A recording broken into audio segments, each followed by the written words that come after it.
We're speaking to you once again from Cleveland's Municipal Stadium, where we're just moments away from the opening kickoff of this game between the Cleveland Browns and the New York Jets. Right now, the Drum and Bugle Corps from Marion, Ohio, getting ready to raise the Stars and Stripes, as we will have our national anthem in front of this capacity crowd of about 83,000. They reached the standing room only sale sometime about 4 or 5 o'clock this afternoon, so they knew they had sold out, and they started selling the standing room tickets then, and they should reach for the 13th straight time a crowd of 80,000 or more. It should number between 82 and 83,000. And among these 82,000 plus is the Commissioner of Football, Pete Rozelle. Well, we have a moment here before our national anthem and before the teams are introduced. The referee is Norm Schachter, and the umpire is Jerry Hart. The head linesman is Roy Sonnenberg, and your line judge is Jack Fetty. John Fouch is your back judge, and your field judge is George Ellis. So we'll be ready with the opening kickoff in just 1 minute.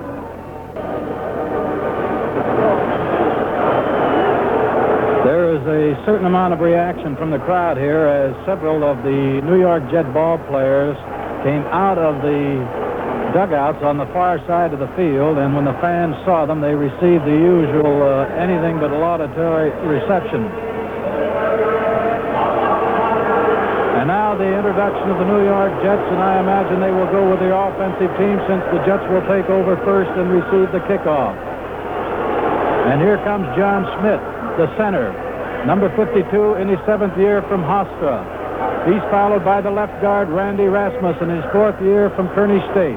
Here comes the right guard, Dave Herman, number 67, in his 7th year from Michigan State. Number 75, the left tackle, is Winston Hill, 8th year from Texas Southern. The right tackle is Roger Finney, 2nd year from Florida A&M. Here comes the split left end, George Sauer, 6th year from Texas, number 83. Pete Lamons is the tight end, 5th year from Texas. Here comes Don Maynard, the flanker, in his 12th year from Texas Western. And here comes Emerson Boozer, the left half from Maryland State, one of the running backs, followed by Matt Snell. Here comes Joe Namath.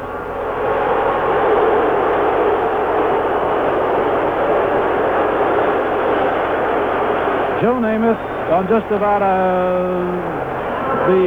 from the 10-yard line up to the 40, took his time. You know the reception he got. Now there is a general introduction for the Cleveland Browns, and now they'll be introduced defensively and individual. Ron Snidow, 8th year from Oregon, the left end, comes onto the field, followed by Walter Johnson, 6th year, Los Angeles State. Here comes the rookie Jerry Shirk, and he must have butterflies in his stomach, Oklahoma State. And Jack Gregory, the right end from Delta State, in his 4th year. He's followed by John Darlington, the left linebacker, in his 3rd year from LSU. And here comes Captain Jim Houston, 11th year, Ohio State. On the right side of the linebackers is Dale Lindsey, 6th year from Western Kentucky. Here comes Erich Barnes, left cornerback. This is Erich's 13th year from Purdue. He gets a rousing reception. In his 2nd year from Florida, Walt Sumner, number 29. Here comes Ernie Kellerman, the left safety. He is the strong side safety, 5th year from Miami, followed by Mike Howell, 6th year at Grambling. And here come the Cleveland Browns. Well, sir, you can get an idea of the tempo. And right now, with the Browns starting unit at the center of the field, the rest of the team coming onto the sidelines, we're going to have a choral group singing the national anthem, and then this ball game will get underway. Ladies and gentlemen, here now is our national anthem.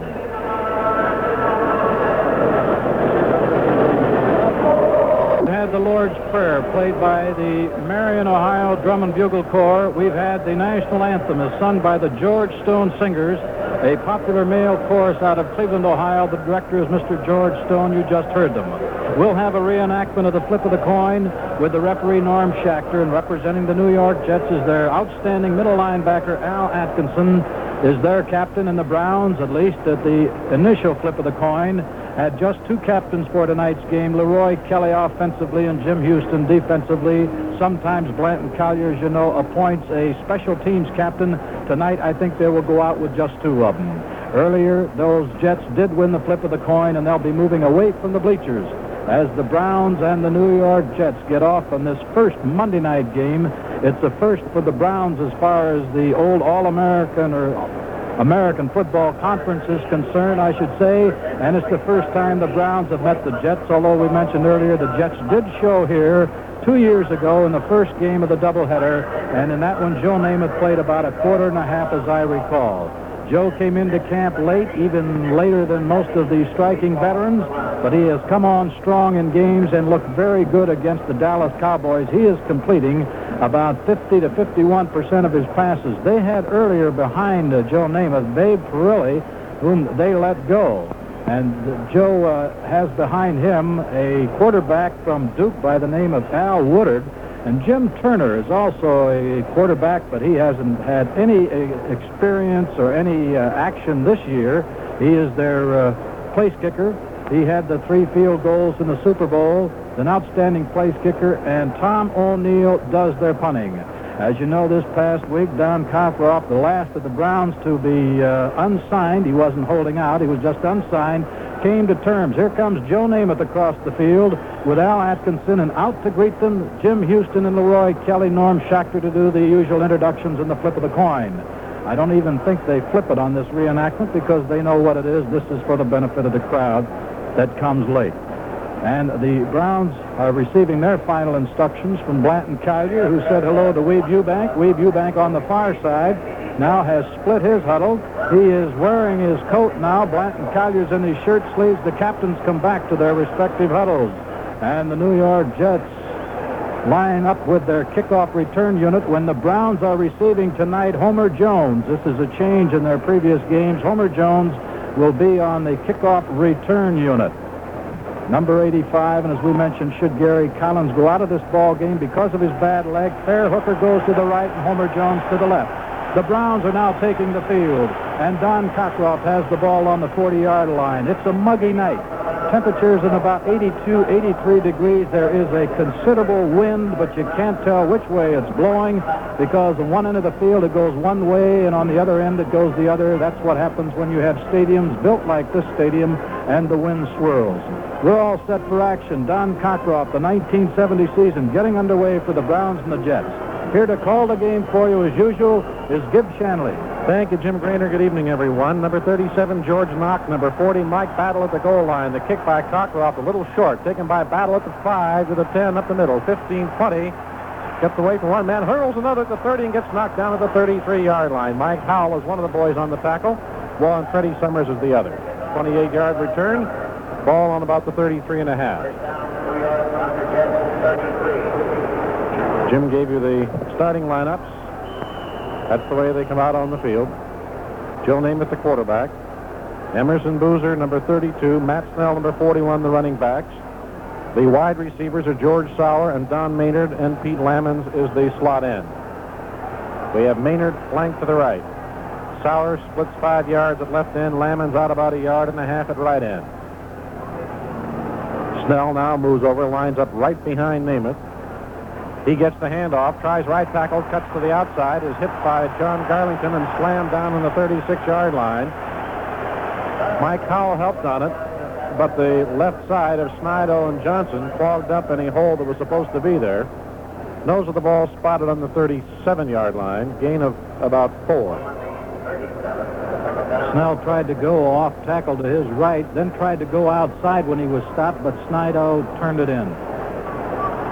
Sauer is split about 7 to the left. Maynard now flanking out to the right. Lammons out about 1 yard at right end. Now moves in a half step.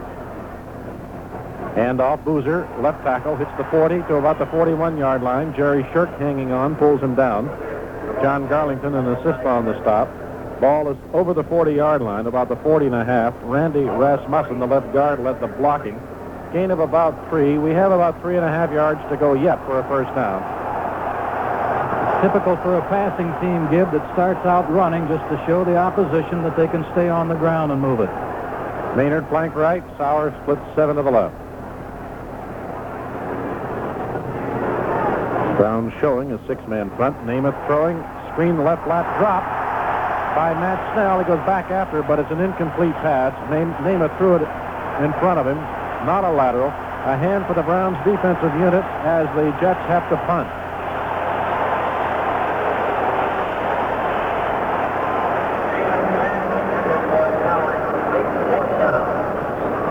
In to do the punting is O'Neill. Leroy Kelly's going back in punt return, Gib. Right, with Walt Sumner at the 20. Sumner now for around the 25. Both starting to drop back. A whistle blows as the ball is snapped. We'll do it again.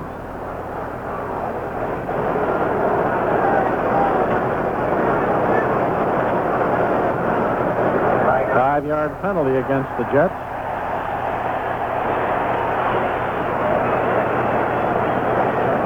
Illegal procedure. Sumner and Kelly now back between the 35 and the 25.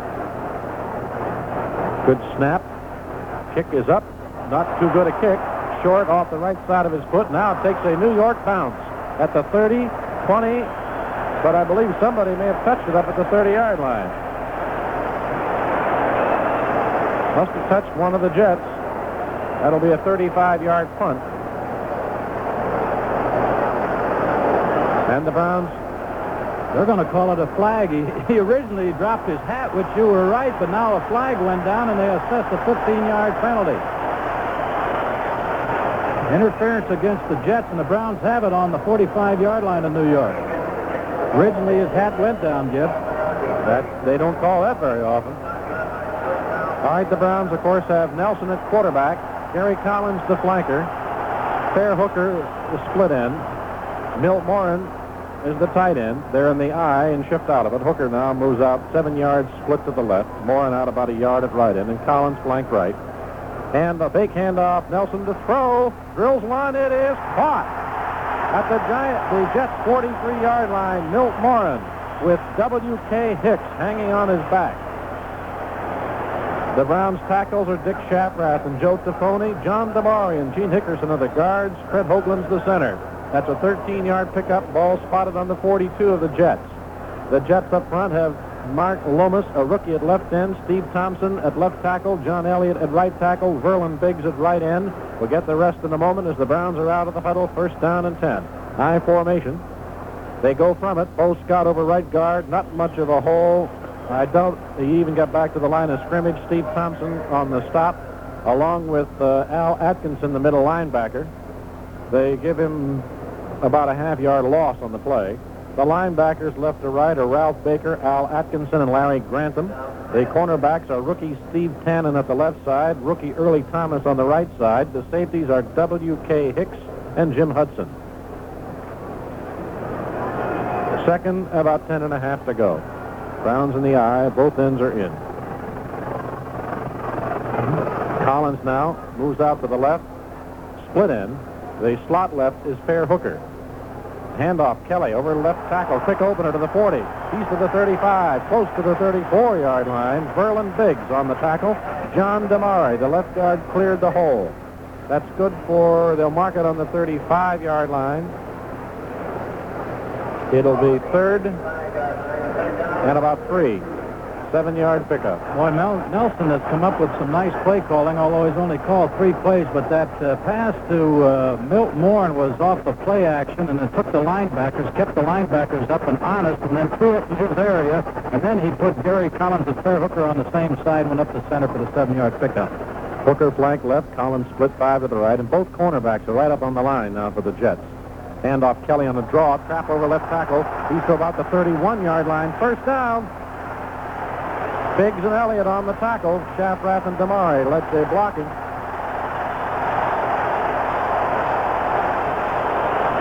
Mark the ball on the 31 of the Jets. 10:35 to play first quarter, no score. Jets had it for 3 and a punt. Browns started at their own. Well, they got the punt on the 30. There was a penalty up to the 45-yard line, and it moved from there. Actually, that ball would have been back on the 10-yard line. They gained 35 yards because of the man hitting the ball in the penalty. Running from the I, give to Kelly, and no gain on the play. Thompson, the left tackle on the stop. Browns have not been able to move from the I formation in 2 tries. That hardly is an indication of anything. Well, so far he hasn't tested the cornerbacks. Maybe they were expecting that because, as we mentioned, they are the rookies. But so far, Bill Nelson has not tested either one of them. His one pass has gone over the medium center, and he stayed on the ground the rest of the time. Collins split 7 to the right. Hooker flank to the left. Morin out about a half yard at left end. Fake to Kelly. Screen to the left to Bo Scott. 35. He's got a convoy to the 25, to the 20, to the 15. He's to the 10. He's out of bounds on the 9.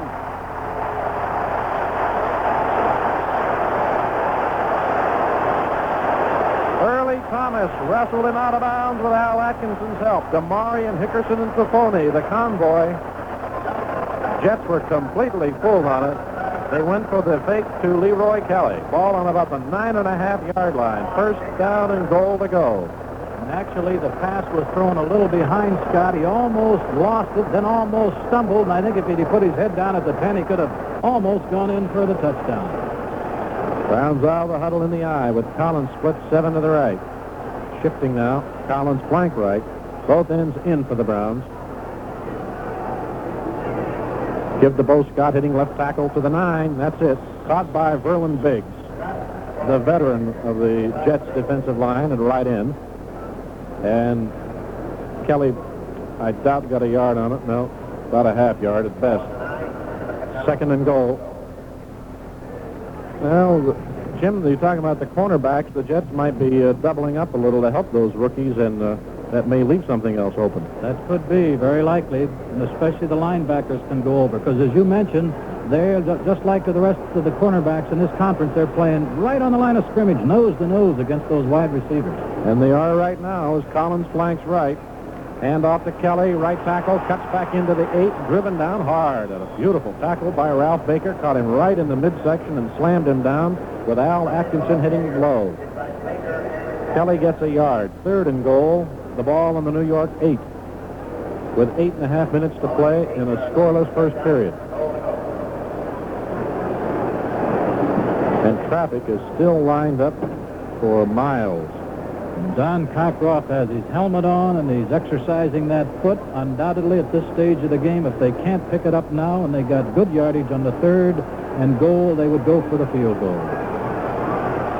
All right, ends are in. As the I, they shift out of it. Collins will be split about 10 yards left, and Hooker is slot left. Morin tied it right in. Nelson to throw. He looks, he throws. Touchdown to Gary Collins.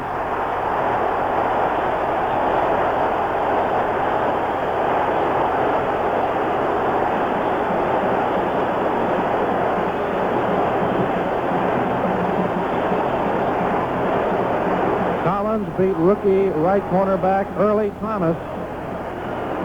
7:56 remaining, first quarter. Don Cockcroft in to attempt the point. 55 yards and 9 plays. The holder, Mike Phipps, at the 10. The snap, the spot, the kick, it's good. There's an official timeout on the field to score. The Browns 7, the Jets nothing.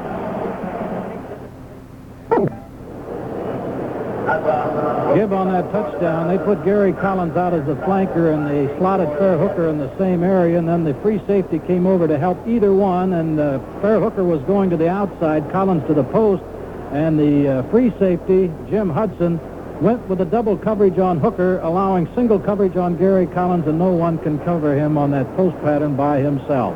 So with 7:56 remaining, the Browns go up 55 yards and 9 plays. Here's Don Cockcroft's first kickoff of the evening. Knock and Battle are the deep men. Penalty on the kickoff. Knock has it at the 5, 10, 15, 20 right sideline. Ooh, did he get hit at the 25-yard line? Good old face bar. Tom Butler, along with Billy Andrews and Bob Matheson. We may have the Browns offsides. It was dropped at about the 45, the Browns 45. Joe Namath is. And some of the Browns kickoff team is coming back. It is offside against the Browns, and the Jets have accepted the penalty, so Don Kokoff will try it from this time the 35.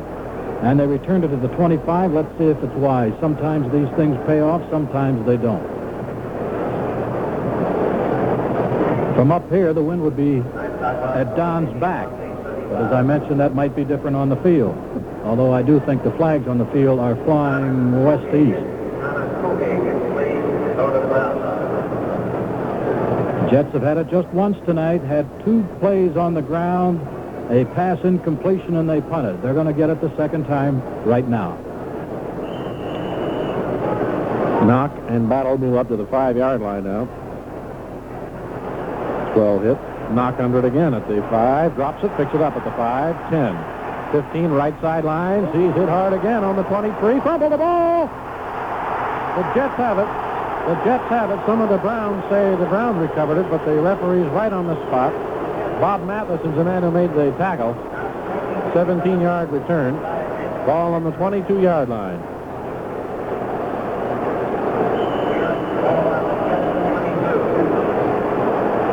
Well, they lost 3 yards on the second kick. Almost lost the ball.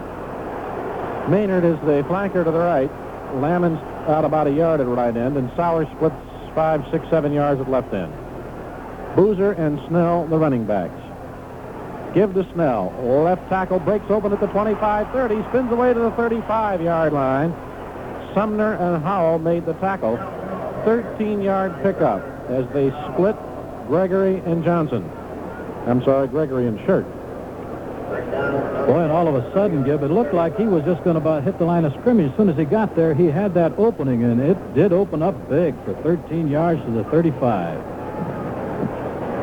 Maynard flank right. Lammons out about a yard at right end. Sauer split 5 to the left. Namath the throw. Fires. It is caught at the 49-yard line. It's Maynard, and Ernie Kellerman drags him down. That'll be another first down. That's good for about 14. Ernie had real good coverage on Maynard on that play, too. But remember, you're up against Maynard, and you're up against Namath. Nathan, that was one of the faster ones that he throws, and he spiked that right in there on the button, which isn't unusual for Broadway Joe. Now we have Sauer as a flanker to the left, and Maynard split about 5 to the right, and Lammons out about a yard at left end. Hand off, Boozer, left tackle, no hole, hit down at the line of scrimmage by Jack Gregory. Gregory was fighting off the block of Dave Herman and hit Boozer right at the ankle and upset him. No gain, 2nd and 10.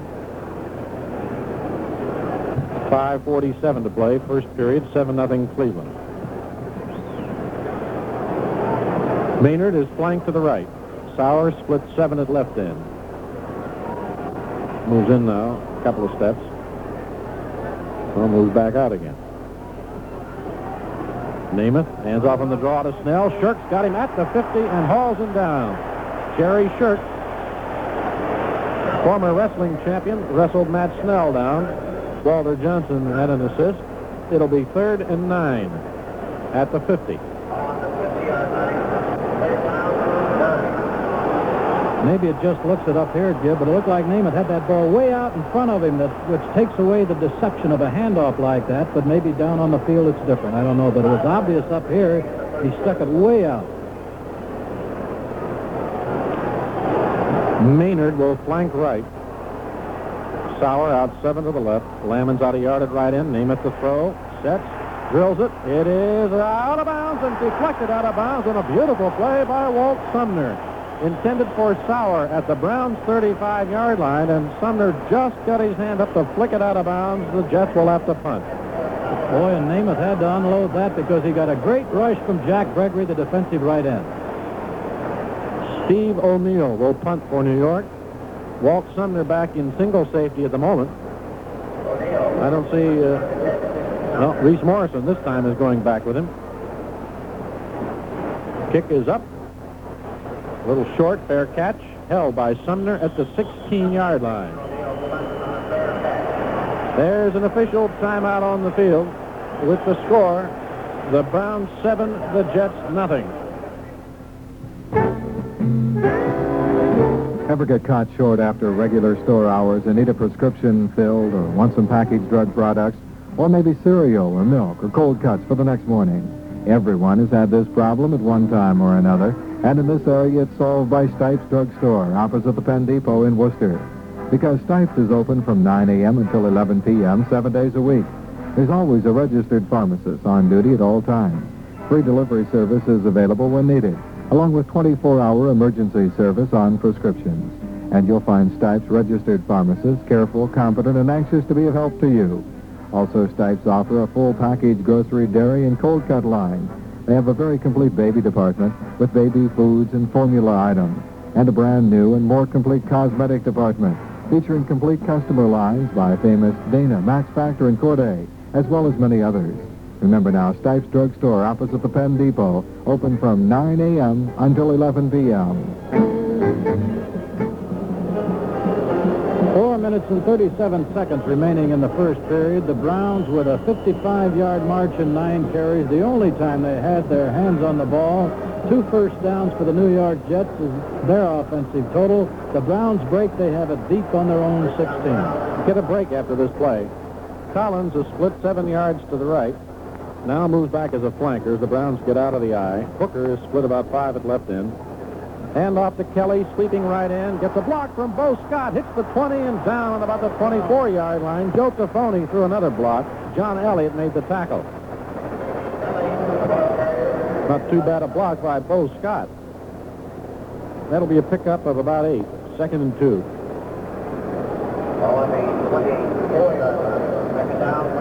5 carries, 20 yards for Kelly.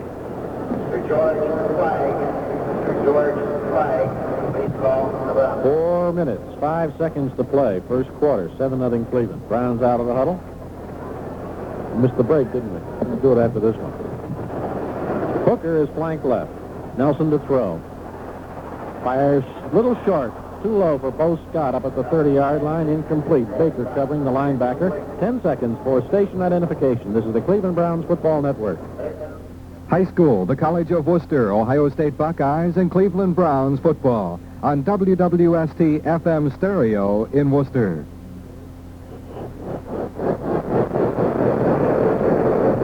Gibby had both his running backs crossing on that one. He had Scott coming to the sideline, Kelly going over towards the middle, and both of them happened to be open. He chose Scott and just overthrew him by a matter of a foot or two.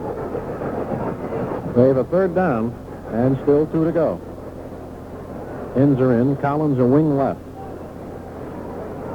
Kelly, right tackle, up and over, and I believe he has it close to the 27-yard line. Steve Thompson and John Elliott, the 2 tackles, and Al Atkinson, the middle linebacker, on the stop. Center Fred Hoagland helped clear out the path, and we'll measure. Well, if this series started on just about the 16, it looks pretty good from up here, Gib. Sure does. Not exactly right opposite, but enough that it's a first down. They got it by more than they wanted the ball. A couple of feet to spare. And a timeout, an official timeout on the field. With the score, the Browns 7, the Jets nothing. If you enjoy beautiful music, you're sure to enjoy today's... This area's most complete lumberyard is the Worcester Lumber Company. The big inventory there saves you a lot of time and money. And the friendly folks at Worcester Lumber try their best to do both for you. Louis Carter has a couple of predictions which should interest anyone considering building this year. First of all, it'll cost considerably more to build during the latter part of this year than it does right now. Another observation by Louis merits the thought, should a housing boom develop, but building materials will become very scarce. And so it would seem the better plan of action would be to make your plans now for any building you plan to do this year. If you decide to save money by doing all or part of your building yourself, then Worcester Lumber is the place to buy those materials. They'll help you select the correct materials and save you both time and money. If you need it for building, Worcester Lumber Company has it. The store hours are 7:30 a.m. to 5 p.m. Monday through Friday. On Saturday, they're open from 7:30 in the morning to 4 in the afternoon. Get those building supplies now and beat the price rise. The Browns had 4 first downs, including the one on the touchdown. They just picked up one for 5 for the evening. They have the ball on their own 27. with 3:37 remaining in the first period. The 8-yard pass from Nelson to Collins. Cockcroft's conversion came at 7:56. When we give you time, that is time left. And coming back into the huddle is Larry Grantham, a linebacker for the Jets. He is the defensive signal caller. Browns at the 27, their own 27. Collins splits 5 to the right. Hooker flank left. Milt Morin splits a couple of yards at left end. Give to Kelly, left tackle. He's hit at the 30, gets close to the 31. Ralph Baker, left linebacker on the tackle, along with Jim Hudson. Up from safety. Pickup of 3.5. Browns with a 7-0 lead first quarter, and we have 3:10 remaining in the period. Bill Nelson has had third down situation 3 times in the period. He's connected on all 3 of them. Jets have missed both of theirs.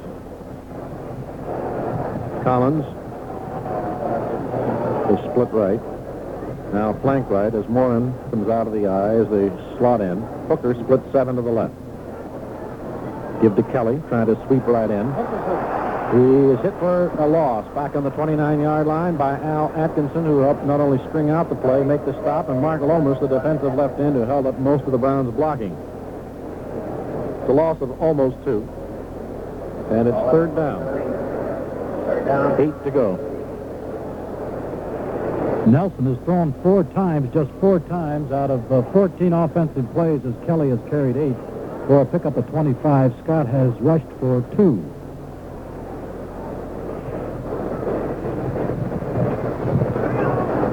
Both teams sort of probing there in the first period. Collins split 4 to the right. Hooker flank left. Morin splits 2 to the left. Nelson to throw. He drills it in the middle. Uh-oh. Interference. Collins was given an elbow at the 48-yard line by Hicks, number 33, as he went behind him. Gary, the ball wasn't that close to Gary, but of course the defensive back didn't see it, but Hicks gave him an elbow in the back to knock him off stride, and the ball was in the air at the time. So it's a first down at the Cleveland 47. 18-yard penalty.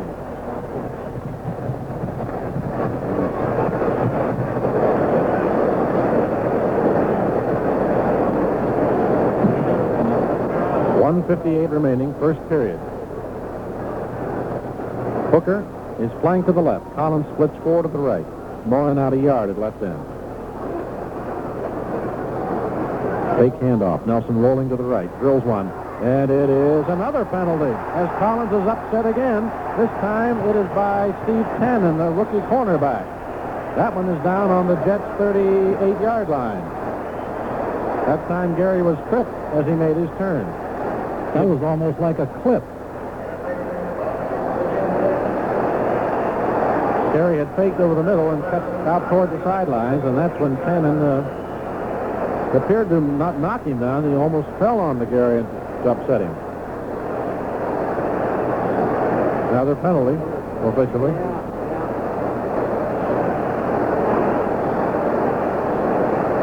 Browns out of the huddle. Hooker flank left. Collins out 3 to the right. Morin splits a yard at left end.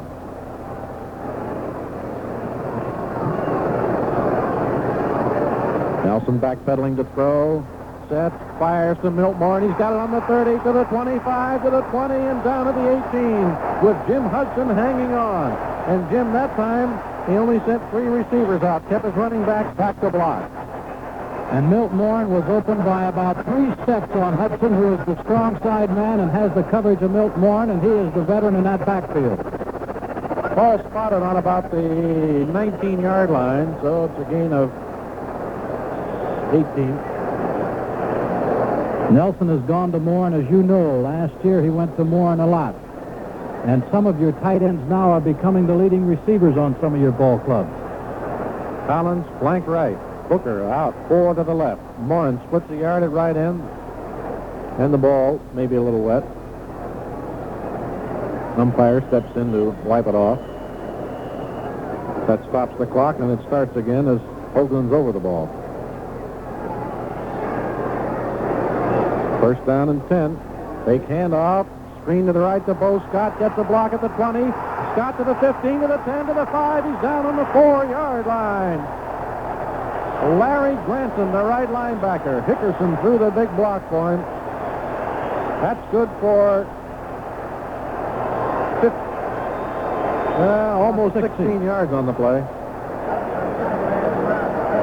Ball is on about the 3.5-yard line. Chip Glass in now to help block as the second slot end in the lineup. And we have a minute remaining in the period. Browns leading 7-0, trying to get another one. It is first down and goal to go. Morin and Glass are the ends. They are in tight. Collins is a flanker to the right. Give to Kelly, sweeping right end, 5-2, and out of bounds at the 2. Just couldn't get around the corner. Tannen, the cornerback, helped get him out of bounds. A lot of traffic in that corner. Baker, the linebacker, helped on it. It is second down and goal to go at the 2. That stops the clock, for what it's worth, with 39 seconds remaining in the first quarter. I don't know if the Browns would like to score down on the grass part of the ballpark rather than end the quarter and go down into the baseball infield, the dirt. They could care less as long as they score. Ends are in. Collins now is a wingback to the right. It's second down. Give to Scott. Gets a block from Kelly at the 1. Touchdown!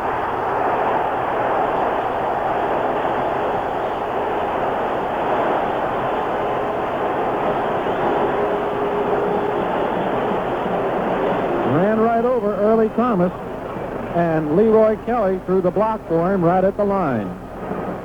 36 seconds remaining in the period. Mike Phipps holding. Don Cockcroft to attempt the point.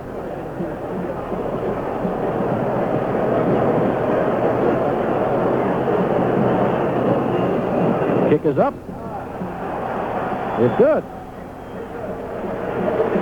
So we have a 14-0 lead with 36 seconds remaining in the first quarter. The Browns have had it just twice, Gib, and they've been able to drive for touchdowns on both of them. 55 yards and 9 carries and 84 yards and 11 plays on that one. They were aided considerably by 2 pass interference calls against the New York Jets, with Gary Collins being the victim of both of them, but I think he was happy. Gary has 1 touchdown reception tonight. Scott in from the 2 on that one. 36 seconds remain in the first period as the Browns are up 14-0. Now back with Ed Bell. Kick by Cockcroft. Battle at the 1, 5, 10, 15, right sidelines, 20. Break the tackle, 23. Hit at the 30. Breaks another one, 35. Still running, and now gets chopped down at about the 39-yard line. That's some return of 38 yards, and Joe Jones finally got him down. Mike Howell helped on it. He almost broke that one open.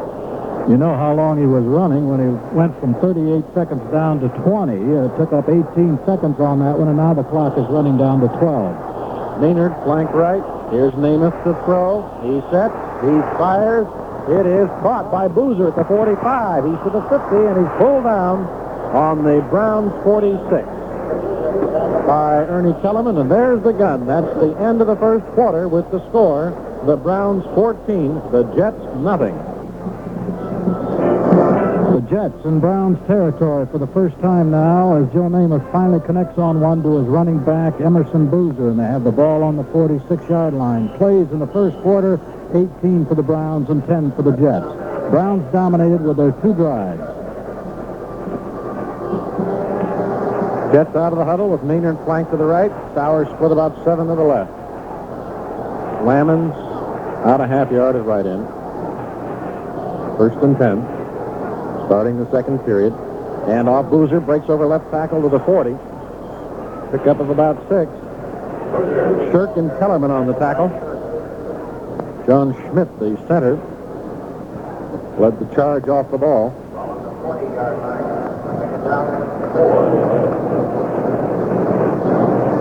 Namath 2 for 4. in the air. Nelson 5 out of 6. Now we'll have Sauer again, split left by about 7. Maynard flank right. Lamons again splits about a half yard at right end. Namath to throw. He sets. He fires. It's deep. It is batted away down on the 10-yard line as Kellerman and Howell had double coverage on George Sauer. I'm sorry, it was Sumner and Howell, not Kellerman. They were both in front of the ball. Namath put it up high enough that nobody could get it. 3rd down, 4 to go.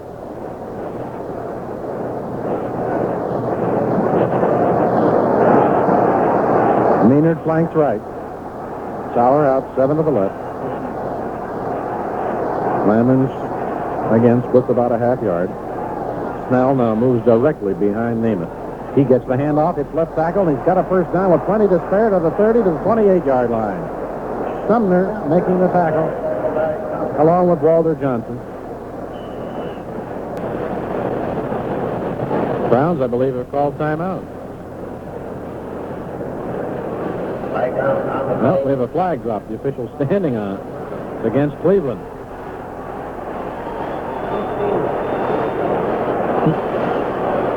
Be a half the distance, Gib. To the 14-yard line from the 28. The personal foul now puts the Jets in business.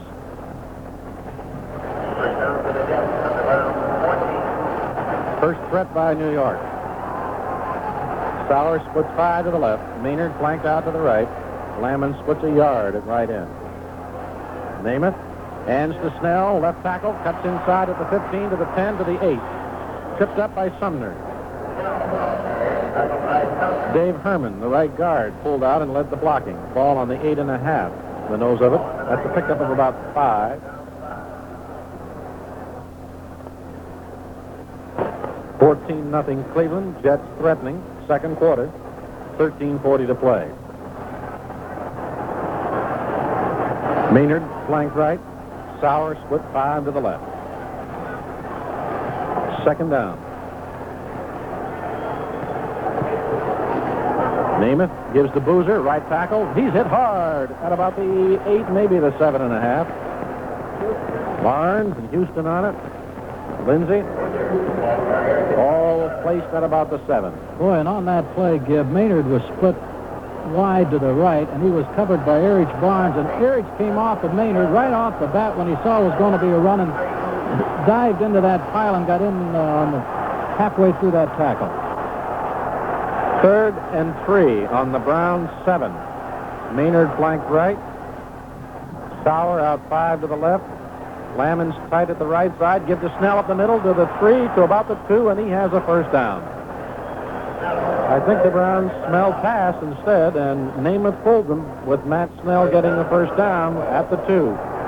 The Browns now send in Joe Jones and Bob Matheson to shore up the line for the defensive unit, taking out defensive backs Walt Sumner and Ernie Kellerman. Sauer now is flanked to the left, and Maynard splits 5 to the right.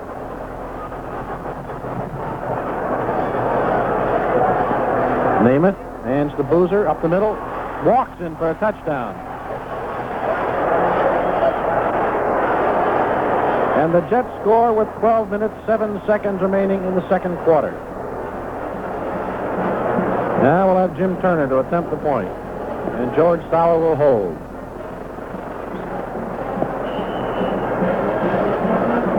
.12:07 to play, second quarter.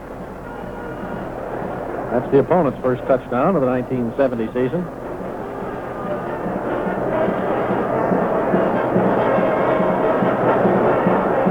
Waiting for the snap. Here's the spot, kicked up. It's good.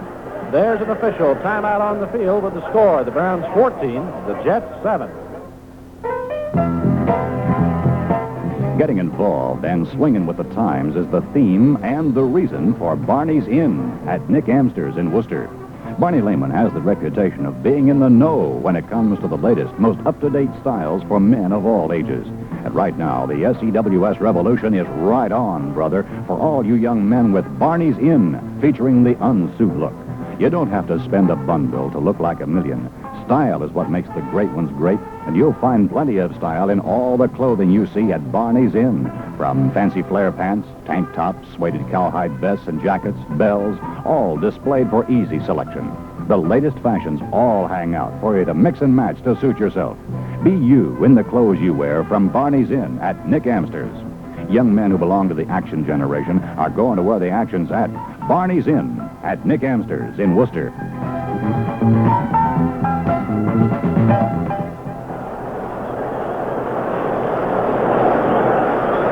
As we mentioned earlier, Homer Jones would be on the kickoff return unit. He is with Reese Morrison back there. 3 touchdowns tonight, all on the east end of the field. As the Jets are back into this ball game with a 62-yard drive in 8 carries, they too were aided by an interference call, a holding call, personal foul, I guess it was, of some 14.5 yards. Now, Reese Morrison and Homer Jones are deep. The Turner's kickoff is going very deep, and it's 8 yards in the end zone, and Reese Morrison will stay there with it. Touchback, and the Browns' offensive unit will move out to start play at the 20-yard line. That's got to be the way the wind's going, Gib. Sure was on that one.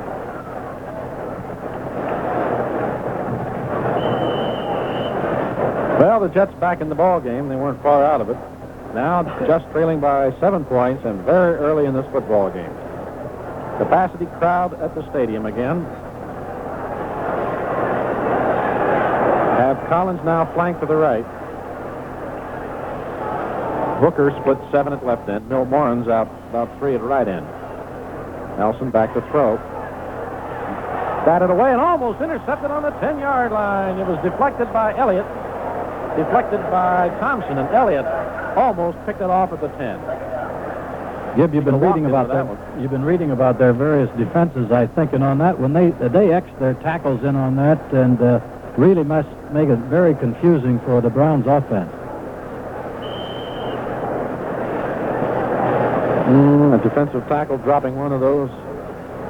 He's going to be furious the entire game. Boy, inside the 15. That's their chance for immortality.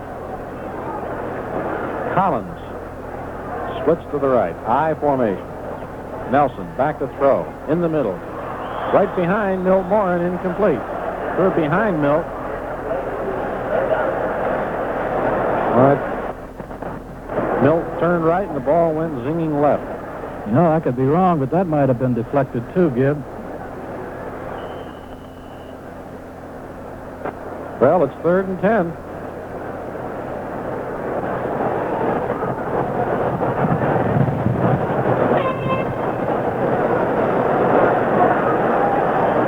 Browns out of the huddle. Collins, flanked right. Slot left is Kelly, with Hooker split about 10 to the left. Nelson to throw. He fires to Morin. He's got it 35. He's to the 40, and he's out of bounds on the 45-yard line. Jim Hudson got him out of bounds. First down, plenty to spare. 25-yard pickup. On another 3rd and 10 situation. A quarterback can look so bad on 2 incompletions and then look so good on the long one. Fred Hoagland, Jim, peeled back to get Elliott, the right tackle, who was starting to put pressure on Nelson. That helped give Bill an extra second. 11:48 remaining. Second period. Browns now least out of the hole. Hooker flanked left. Collins split 5 to the right. Morin tight on the left side. Flip to Kelly. Flag down. Kelly turning right end at the 50 and out of bounds by Ralph Baker. Referee threw it. It might be back in motion.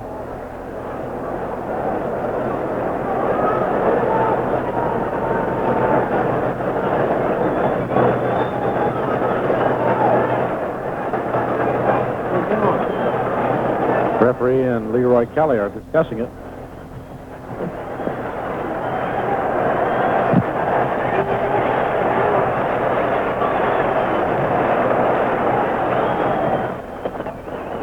Backfield in motion.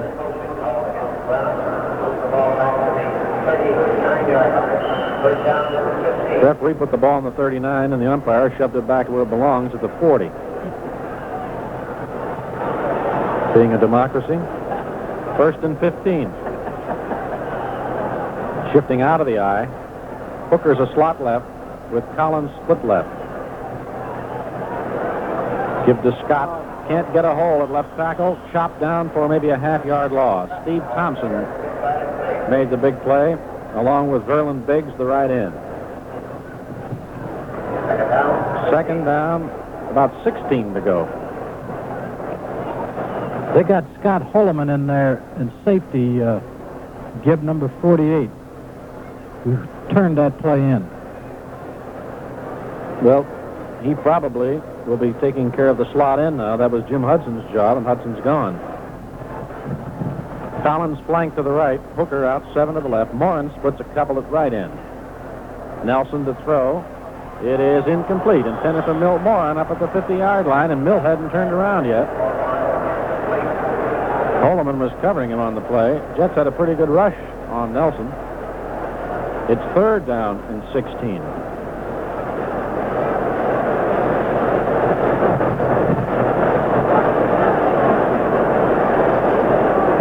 Third down, 15. 11 minutes to play.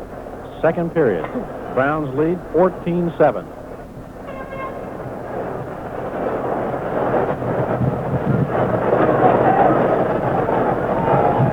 Gary Collins flanks out to the right. Morin splits a couple at right end. Hooker out 7 at left end. Long yardage. Nelson to throw. In the middle. Caught by Morin at the 50. Knocked back to the 49-yard line of the Browns by Holloman. It is short of the first down by about 5. They'll mark it at the 50-yard line, and the Browns will have to punt. And Verlon Biggs, the right defensive end, put another big rush on Nelson and knocked him down after he got rid of the ball. And Nelson is okay coming back to the sideline. Deep men are Ed Bell and Mike Battle at the 10. Cockroft will be kicking into a slight wind, not too much. Kick is a high spiral. Fair catch called for by Battle. Lets it go at the 10. Takes a Jets bounce. Picked up by Chip Glass for the Browns, and he gets belted by Oncotts, the rookie from Penn State. The officials say nothing illegal, nobody got hurt. So the Jets will start play at the 13-yard line on a 37-yard punt, and more important, no return. 10-12 to play, second period. An official timeout on the field with the score: the Browns 14, the Jets 7. You can always trust your doctor's prescriptions to Stipes Drugstore in Worcester. Quality, service, convenience, those are the watchwords at Stipes. Stipes Drugstore always has an experienced registered pharmacist on duty from 9 a.m. until 11 at night, 7 days a week for your extra convenience. With free delivery and 24-hour emergency prescription service when needed. As a further convenience, Stipes always carries a full line of grocery items, dairy products, candy, tobacco products, film and film service, greeting cards, cosmetics, and gift items of all kinds. Stipes has one of the most complete and up-to-date cosmetic departments in the entire area, with all your favorite cosmetics in full selection. Famous products by Max Factor, Dana, and Corday, to mention just a few. For friendly, complete, and convenient service, it's Stipes Drugstore, East Liberty Street, across from the Penn Station in Worcester.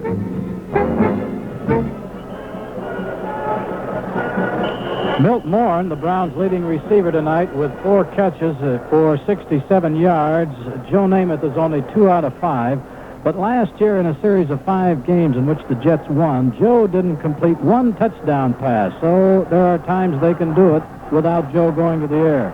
Get a break after this play. Maynard is flanked to the right. Sauer splits about 10 at left end. And off to Boozer, right tackle. He's hit at the 15-yard line by Snido and chopped down for about a 2-yard pickup. Barnes helped on it. 10 seconds for station identification. This is the Cleveland Browns Football Network. Every Cleveland Brown football game on WWST-FM stereo in Worcester, 104.5 megacycles on your FM band.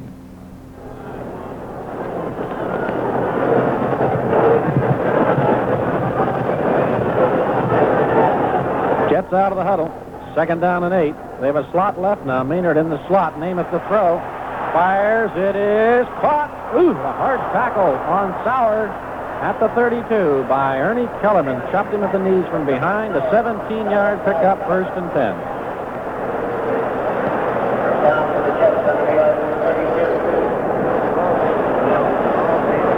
That was a well-thrown football. I'll tell you, there was a tremendous charge put on by Walter Johnson on that play, but he had double coverage on him, and he just kept churning away, but they weren't about to let him get through. 2 men.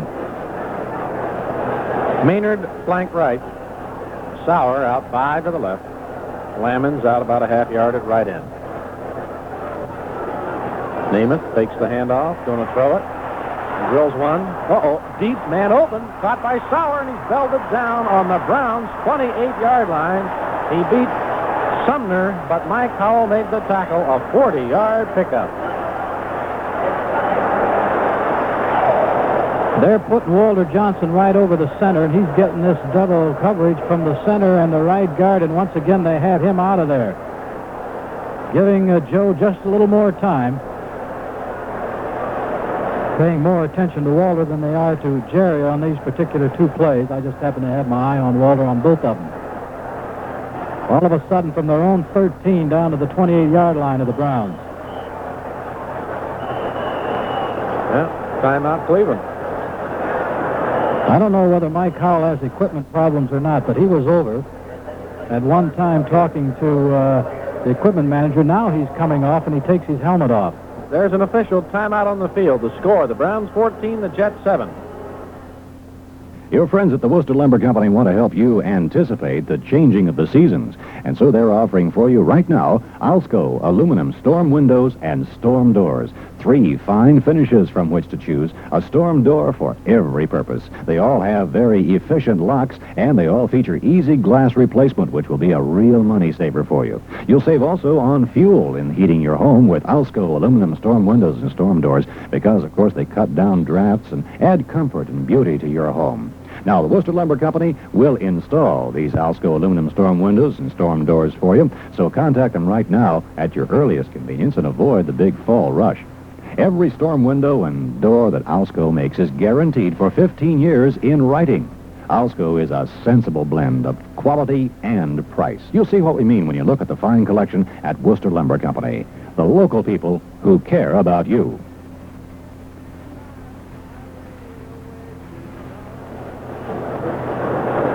Well, it's more than equipment with Mike Howell. He's now out of the ball game. Gib mentioned that he might be receiving smelling salts. He's on the sidelines, and Ippolito has an ice pack on his back, and Fred Summers has replaced Mike Howell. It's awfully hot down there, and Mike, you know, as the free safety, does an awful lot of running around.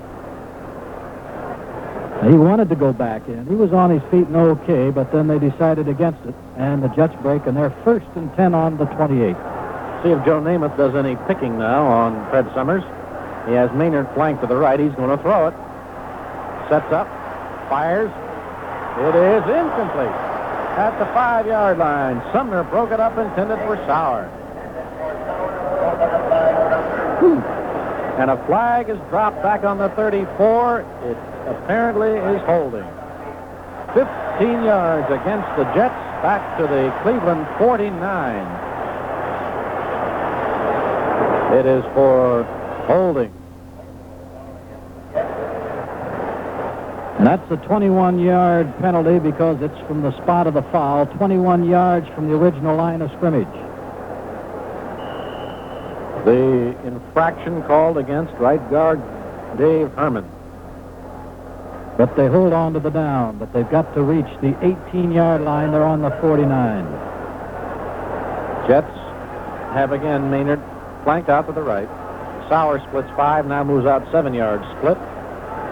On the draw, Boozer hit at the line of scrimmage, and he's down for a yard pickup to the 48-yard line. Howell back in the ball game on it. Lindsay helped on it. Gain of a yard. It's 2nd down. And 30 to go.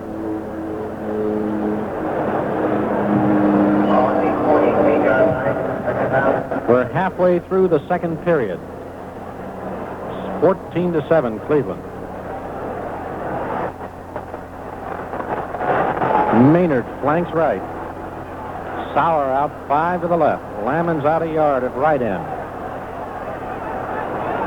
Boozer and Snell, the running backs. Namath back to throw. Fires right sidelines. It is caught by Maynard. He's pulled down on the 32-yard line by Erich Barnes. 16-yard pickup on the play. That brings up third down and about 14 to go. That's a typical Joe Namath call where he keeps his 2 running backs back. Many times he will only send out 3 receivers, his tight end and his 2 wide receivers, and this makes him more exceptional when he only has 3 out. He's given a little more time from the backs, but he only has 3 down. They can usually be covered, and he still hits them. Big third down play. Sauer flank left this time. Maynard splits 4 to the right. Now moves out another couple of yards. Lammons tight at the left. Handoff, draw to Boozer at the 31, 30, right sideline, 25, breaks the tackle, and he's out of bounds on about the 17-yard line. That should be a first down by about a half a yard. And a great run by Emerson Boozer. And a fine block by the split end on that play, Don Maynard. First and 31 yards to go. They had it on the 49 and only 1 pass. Boozer on 2 carries, and the last 12 yards on that was all his effort. The Browns had several shots at him. That's a real heartbreaker when you have them backed up to midfield when they get down to the 28, and then they still pick it up inside the 20. Maynard flanked right, Sauer out 7 to the left. Lammons out about a half yard at right end. Give to Snell, trap. No hole, flag down as he hits the 16-yard line. Shirk on the tackle. Namath just almost did a backflip as he heard what the penalty was. I didn't know Joe could move that well. That's a Broadway Joe jump.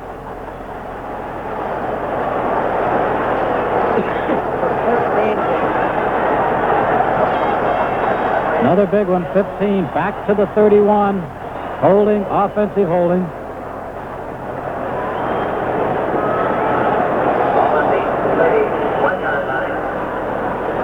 It's first down. 24 to go. 6 penalties, 83 yards assessed against the Jets. Sauer, flank left. Maynard splits 4 to the right.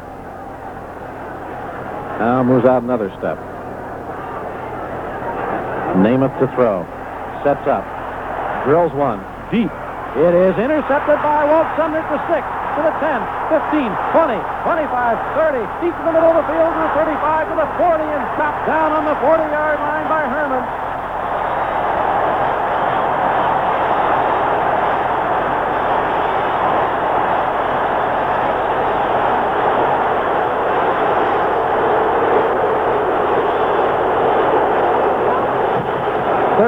Yard return by Walt Sumner. Joe Namath just had a better throw on his helmet, out of bounds.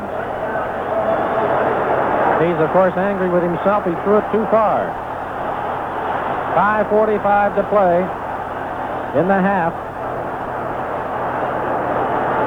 And we have Homer Jones in the ball game, flank to the left. Give to Kelly, try to sweep left end, no hold, chopped down on the 39, a yard loss. Larry Grantham, the right linebacker, made the tackle. They'll mark it back on the 38, a loss of 2. Homer Jones is in the ball game, replacing Gary Collins. As far as a spot in the lineup, but on the field, Homer's the split end, and Hooker moves over to flanker. And Homer will always play the left side, as you know. They flop Hooker back and forth, but Homer will always be on the left side. In their I formation. Now he's on the right because Hooker also is on the right. Hooker is the slot back. And Homer splits 10. Give to Kelly, trying to sweep the left side. He's trapped again to the 33-yard line. Boy, the Jets really plugged that one up. And again, it was Grantham with help by Early Thomas, the right cornerback. That's another 5-yard loss. Now it's 3rd and 17. Verlon Biggs is on the right side, too. He's one of these that is supposed to be unsigned and unhappy. But he's got to be unhappy with the Browns the way he's playing. The right tackle is John Elliott, a 4-year veteran from Texas. Hooker flanks right. Homer Jones out 5 to the left, and Milt Moran splits a couple at right end. Blitz. Nelson to throw. He drills it. Flag down. Hooker drops the ball on the 45 of the Jets. We have a flag thrown, however. Holding has been called against. I would assume it's against the Jets. It was called way up in the defensive backfield, not at the line. That's the call. It's an automatic first down, which is more important. 5-yard penalty. The linebacker blitzing was Baker, and the Browns picked it up beautifully. Ball is up to the 38. First and 10. 4:02 to play in the half. And a fairly well-played first half, especially for the first game of the season. It's been a very exciting game for the fans. On that one, the Jets had only 3 men back, sending all their linebackers up on the line, and that's unusual on this passing down. From the eye, Nelson to throw. Pumps. He throws the Hooker. Is open, and it's overthrown on the 30-yard line. He faked the post pattern and cut back out to the sidelines and had Holloman and Tannen both feet on the play. Nelson led him by about 2 yards too many.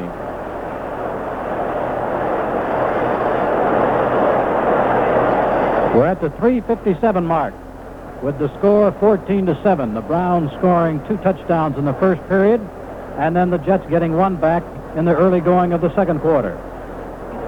And now Fair Hooker is just now rejoining the huddle on the 25-yard line. It's a long trip back. 2nd and 10. Browns have connected 6 out of 7 times on their third down situations. Namath has only hit 2 out of 4. Hooker flanks right. Homer Jones out 5 to the left. Moran tight on the right side. 2nd and 10. Nelson back to throw. Pumps. He's going to run. Now he throws. It is incomplete. Intended for Hooker at the Jets' 48-yard line. Tannen broke it up. Nelson threw just a shade too late as he was dodging the Jets' line.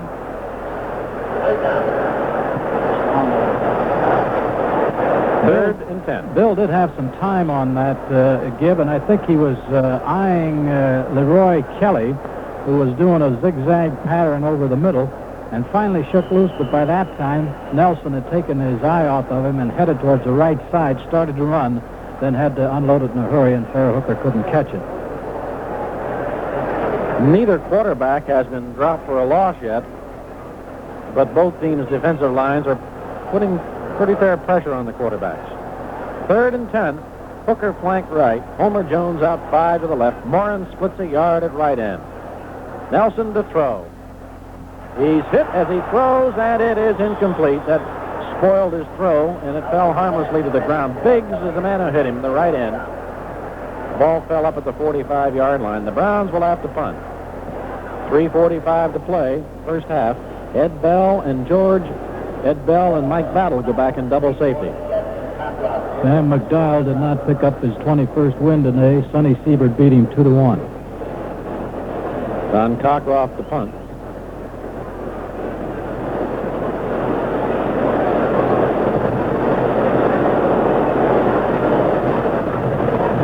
Got a rush on. The kick is up and away. Fair catch called for and held by Bell on the 23 of the Jets. Gib, that's the first time they've had to punt, but notice that this was pointed out to me at the beginning of the game.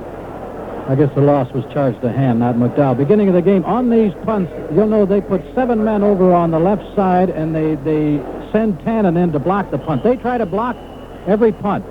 And the next time they punt, notice that big jam up on the Browns' right side, their left, and Tannen, number 21, coming in from the outside. And that's why Don Cockroft, aware of this, got it off in a hurry. 49-yard punt. Maynard flanked right. Sauer split 5 to the left. Lammons tight on the right side. Namath back to throw. Screen on the left. Caught by flag down and hit by Knock and White are the 2 running backs. The one that caught that one was White. And a flag down as he's pulled down to the 32-yard line by Houston and Garlington.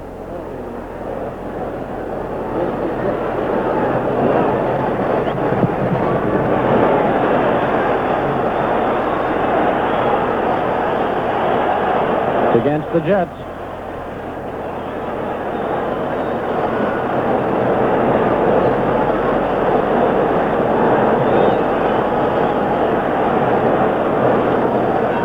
missed that signal, Jim. Interference or pushing.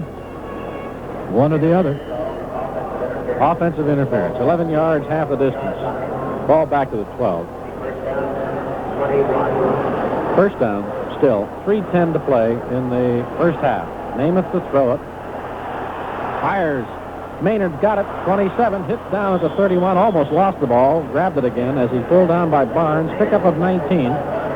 And it will bring up a second down. And about 2 to go.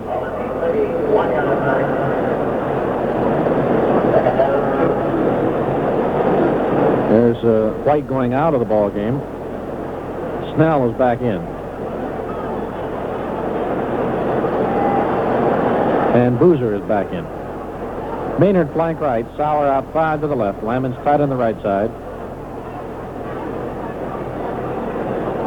Namath the throw. Left sideline. Sauer's got it. Out of bounds on the 38. First down. Stops the clock. 7-yard pickup. 2:27 to play in the half. Browns lead 14-7. They have Mike Howell back in at his free safety position.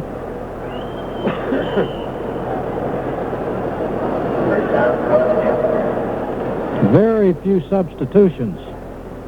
Been that necessary one for the Browns. Mike Howell and Fred Summers, and the Jets have made one in their defensive backfield. Other than that, I think that's about it. Changed the 2 running backs for a couple of plays, the Jets did, and then stuck them back in again.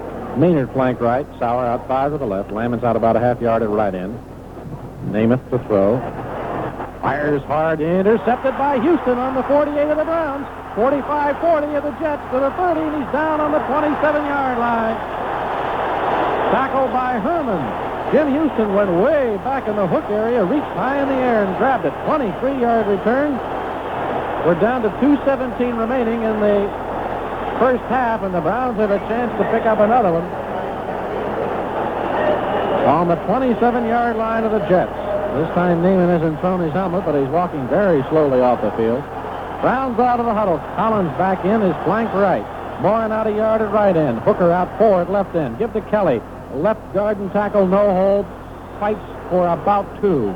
Elliott, Thompson, Atkinson, Biggs all on the tackle. Timeout called. As the 2-minute warning, there's an official timeout on the field. The score, the Browns 14, the Jets 7. Your Mercury dealer would like you to consider one simple thought. Better ideas make better cars. It's as simple as that. Better medium-price car ideas like the 1971 Mercury Marquis. The Marquis starts with the most dramatic styling in the medium-price class, and then adds the best ride ideas from the world's finest cars. The result is a better medium-price car. In the Mercury Marquis, a 429 cubic inch V8 and automatic transmission are standard, plus many other luxuries you normally pay extra for. Underwood Lincoln Mercury at 231 South Market in Worcester can show you a full line of 8 beautiful Marquis models, including 3 elegant Bromes and the luxurious Colony Park station wagon. Ideas make better cars. It's as simple as that. Mercury makes better cars. At the sign of the cat.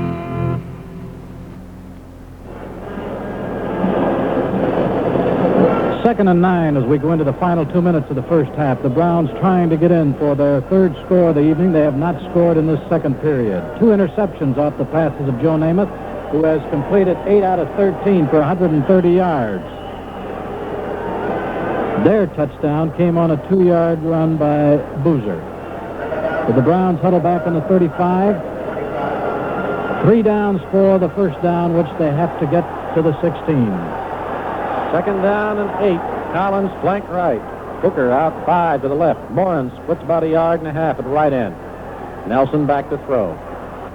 Screen to the right to Bo Scott. He's in trouble. He's chopped down back on the 35-yard line. And a beautiful defensive play by Al Atkinson, the middle linebacker, Steve Thompson, the left tackle. They really played that very well. It's a loss of 10. It is 3rd down. About 18 to go. Impossible for you to expect anyone to think that far ahead, but in that case, I don't think the Browns would have been mad if Scott had dropped that ball. Saved him 10 yards. Hooker splits left almost 10 yards. Collins out to the right as they get out of the eye. Now Hooker's flank left. Collins split 7 to the right. Morin out 2 to the left. Nelson backpedaling. He fires, flag down. It is caught by Hooker, and he's down on the 20-yard line. Thomas there to make the touch on him, but we have a flag drop way back at the 44, 47-yard line, and that could be holding.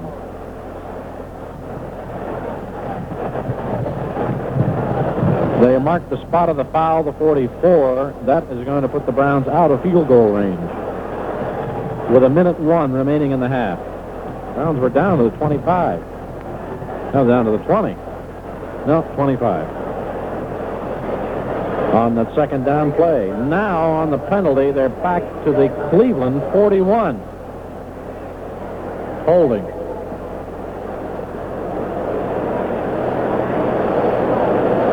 That's the Browns' 4th penalty for 39 yards, 99 yards against the Jets in 8 penalties. Les Clark on the PA says 42 yards to go, and I believe him. 3rd down. Yeah. Hooker, flank left. Collins out 7 to the right. Morin out a couple at left end, and Nelson to throw. There's a long bomb to Collins, underthrown. He comes back, and he can't quite get the ball at the 22-yard line. Gary had to swing back after it, made a lunge for it. He had Tannen beaten deep, and he beat him coming back for it. And he just couldn't quite hang on to the ball as he fell to the ground. The Browns will have to punt. Browns missed their golden chance after the interception. They were in field goal range and got themselves out of it.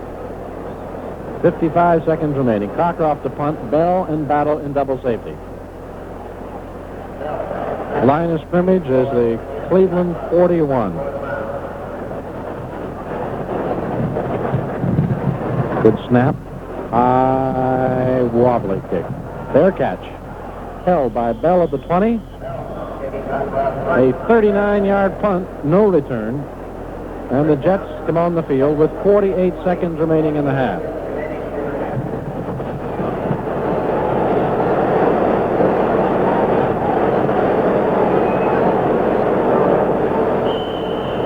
And the clock starts. Maynard flank right. Sauer out about 5 to the left. Boozer and Snell, the running backs. Give to Snell, cutting outside left end. 25, 26. Down at the 26-yard line. Timeout called by the Jets. Tom Butler, who's in the game at right linebacker. No, wait a minute. It's Billy Andrews, 52. That right linebacker who made the stop.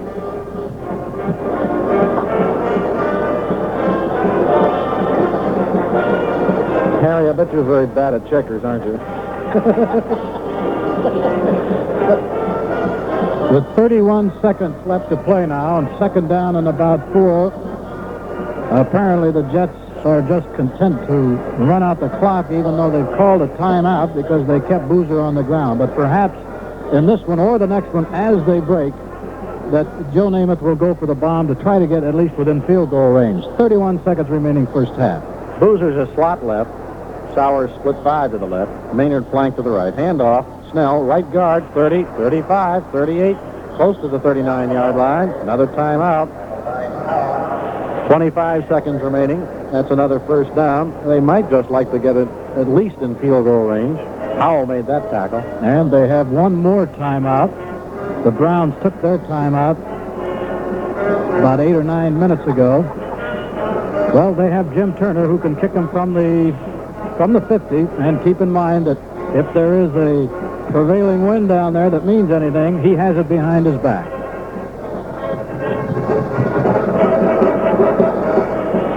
Gary Collins has one of the touchdowns for the Browns, the other one on a 2-yard run by Scott. Boozer from the 2 for the Jets, and that's all you're scoring.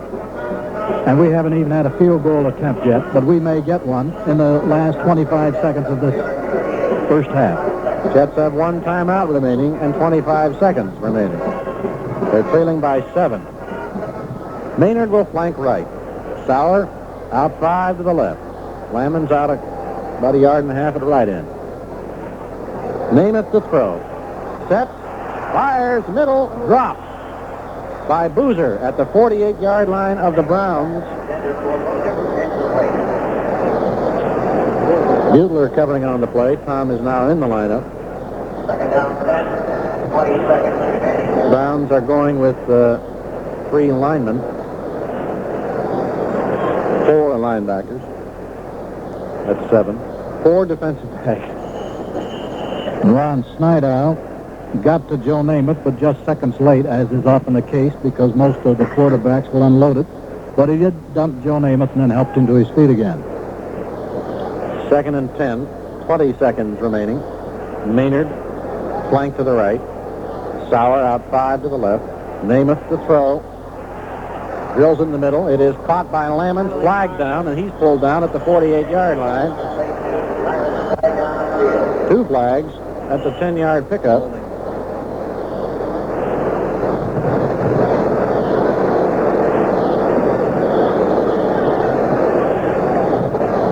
Both captains Namath and Jim Houston anxious to find out on which team it will be assessed.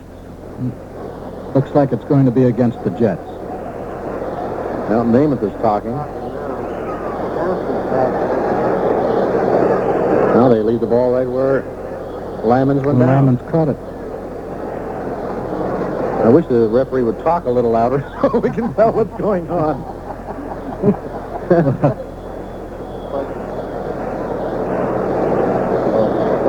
Interference against both teams. Offsetting penalties. Now, wait a minute. They can't leave the ball where it is. They've got to start the... Can they? Well, normally you'll put the ball back. Normally you discard the play and return. They're giving the Jets a first down on the 48, their own 48-yard line. Offsetting penalties usually means back to the line of scrimmage. Back to the line of scrimmage. 2 officials have asked the referee, and he's explained it to both of them. So I guess there's nobody beefing. 14 seconds remaining. Jets not quite in field goal range. Need about 10-15 more. Maynard is flanked to the right. Sauer out 5 to the left. Lammons splits a yard at right end. Namath to throw. In the middle. Batted away by Houston at the 40-yard line. He stepped right in front of Lammons, and it's a good thing he got a hand on the ball, or Lammons would have been off to the races. Well, we have 10 seconds remaining. But the Jets still have 1 timeout left. 1 timeout, and this is only 2nd down. Joe was a little short on that pass. Lammons was down at about the 35-yard line and then looked like he stopped. Had he been able to, had the ball been thrown a little longer and he'd been able to keep up his momentum, had Joe been on target with that, he'd have had a completed pass inside the 30-yard line. He had to stop and then come back. 2nd down. Again, Maynard flank right. Namath to throw. Pumps deep to the right sidelines, and this one goes out of bounds on about the 27-yard line, intended for Maynard, and Erich Barnes was covering along the sidelines. Now the clock says 4 seconds remain. The Browns had real exceptional coverage on that, but once again it was the same pattern we mentioned earlier, that sending only 3 receivers down, it's easy for a linebacker plus your 4 defensive backs to drop back and give almost every receiver double coverage. But Namath kept his backs in there and got good protection because he wants to go long. Might be the last play of the period. Maynard flank right. Sauer out 5 to the left. Lammons out about a half yard at right end. There's a draw. Boozer trapped and knocked down at the 47-yard line, and there's the gun. That's the end of the first half with the score, the Browns 14, the Jets 7. We'll be back with halftime sports in the second half of tonight's game after the news. Second half kickoff. Turner on the approach. Reese Morrison and Homer Jones are deep. Homer Jones on the 6, 10, right sidelines, 15, 20, 25, 30, 35, 40, 45. Turner missing. He's to midfield. Homer Jones is going all the way for a touchdown. 94 yards.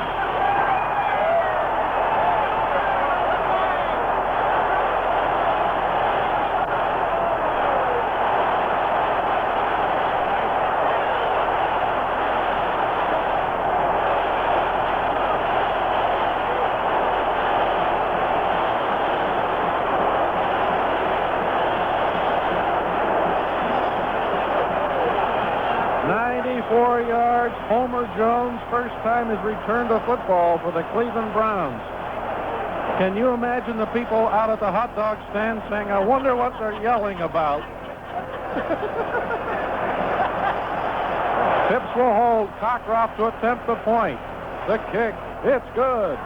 There's an official timeout on the field. The score, the Browns 21, the Jets 7. Nick Amster's clothing in Worcester is right on with the unsuit look, the latest clothing creations for you young men.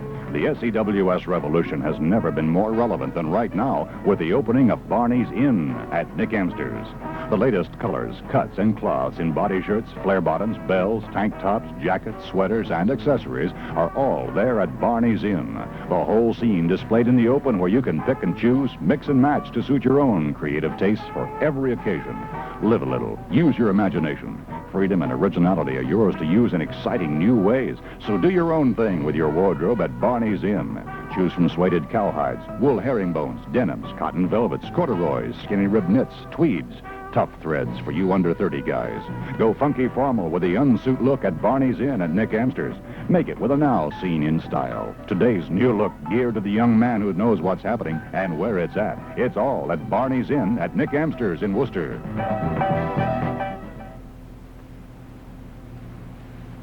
Record for a Cleveland Brown on a kickoff return is 104 yards by Carl Ward in 1967. Leroy Bolden 102 in 58. You know the NFL record is 106 by Al Carmichael of the Green Bay Packers. The Browns have set an attendance record for themselves tonight, 85,703. That's a high for the Browns. Ed Bell and Mike Battle are deep. The kick goes to Bell. He's got it 5 yards deep, and he's going to stay there with it. And the Jets will take over at the 20-yard line. And the fans cheer about that.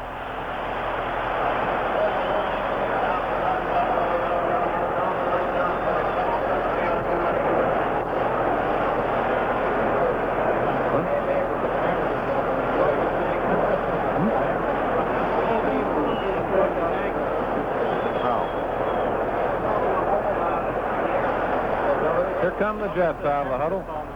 We have Sauer split 7 to the left, Maynard flank to the right, Lammons out about 1.5 yards at right end. Snell and Boozer, the running backs. Namath to throw. Blitz on, he fires, it's caught at the 30. Maynard breaks a tackle by Barnes, hit at the 40 now, and down at the 40-yard line by Ernie Kellerman. That's good for 20 yards. And that's how Namath handles a blitz. The blitzer was the right linebacker, Dale Lindsey.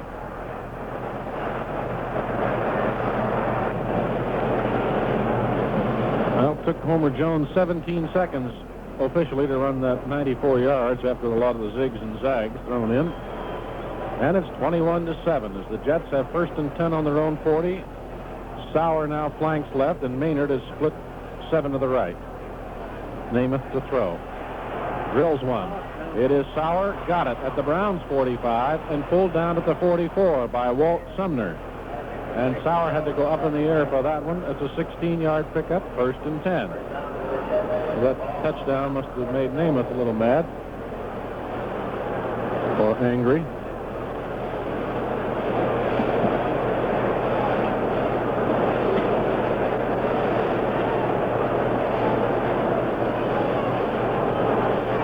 Jets out of the huddle. Flanker to the right is Maynard. Sauer out 5 at left end. Lammons splits 1 yard at right end. Namath to throw. 6-7 steps, sets, fires. Overthrown at the 30, intended for Maynard. And Barnes was covering on the play. 2nd and 10. The Jets in the first half did a fine job of shutting off the Browns' running game. Kelly had 21 yards and 12 carries, and Bo Scott in 4 tries picked up 2 net.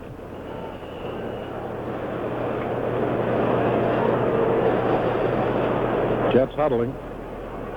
13:06 to play, 3rd quarter, 21-7 Cleveland. Jets taking a long time in the huddle. Now move out. Maynard flank right. Sauer out 4 to the left. Namath gets the snap in a hurry. throws. It is caught at the 31. It's Sauer again, and Sumner on the tackle again. That's good for 13. Another first down. Well, we've been talking about their cornerbacks, and now Joe Namath has gone to work on the Browns' cornerbacks. Just one incompleted pass on this series, and he is 3 out of 4, but he's been picking up 15 and 18 yards on each particular pass. And all 3 times, he's gone to his wide receiver. Sauer will split 5 to the left. Maynard flanks to the right. Lammons out a yard at right end. Well, Maynard moves out a couple more. Hand off. Snell, left tackle, 30, 25, spins off, 24. Now he's down. Jim Houston finally got a solid hit on him, and helped by Lindsay and Garlington. Snell was originally hit at the 30.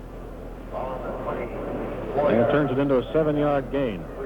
Snell holds the Jet record of close to 1,000 yards in the 1966 season, I believe it was. He's their leading rusher, also a good pass receiver. 2nd and 3. Maynard flank right, Sauer out 5 to the left. Lammons out about a half yard at right end. Snell, right side, cuts outside Garlington, hit at the 23. Got about a yard, maybe 2 on the play. Mike Howell quickly up from safety to help on the tackle. And so did, as we say, Garlington and Erich Barnes. Now spot the ball at the 23-yard line, a yard pickup. 3rd down, 2 to go on the Cleveland 23.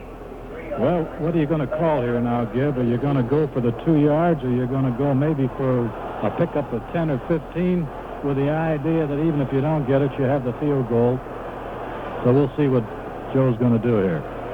Now Sauer is the flanker to the left. Maynard splits 5 to the right. Lammons out a half yard at the left end. Hand off, Boozer, left tackle, first down, fights inside the 20 to the 18-yard line. Houston on the stop. Picking on Jerry Shirk a little bit, the right tackle, Brown's rookie. Boy, no trouble with that one either. When it was 3rd and 2, you would expect perhaps they would jam up the center. But he didn't pick up his 2 yards. He got 5, so now they're down to the 18-yard line. Having moved from their own 20 in just 7 plays. Maynard flanking right. Now Boozer's a slot back to the left side as Sauer is split about 10 to the left. Now Boozer comes back as a running back. Pass in the left flat, caught by Sauer at the 12 to the 10, holds on, and Sumner grabs him, pulls him down at the 5-yard line. 13-yard pickup, first down, goal to go. The ball on the Browns' 5-yard line. This Sauer isn't particularly fast, but he's awfully deceptive and has great moves. He had 8 receptions in the Super Bowl, if you'll recall, a couple of years ago. And Sauer is the flanker to the left now. Maynard splits 5 at right end. Lammons out about a yard at left end. First down and goal to go. This drive started at the 20. Hand off, Boozer, left tackle, flag down. He's tripped up at about the 3-yard line. I think the Jets were moving on the play, a back.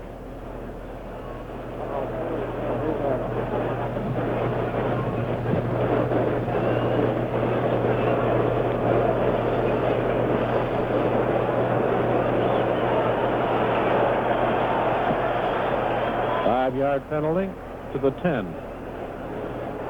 Back in motion. First down and goal to go at the 10-yard line. Here comes a substitution in the Jets lineup. Well, it was Trapp who was going to replace Maynard, or Castor rather, but Maynard has the play and Castor goes back off the field. Maynard flanks right. Sauer out 5 at left end. Lammons splits a yard at right end.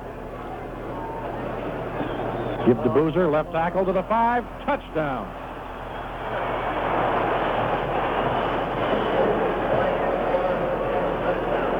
Yard touchdown run by Emerson Boozer.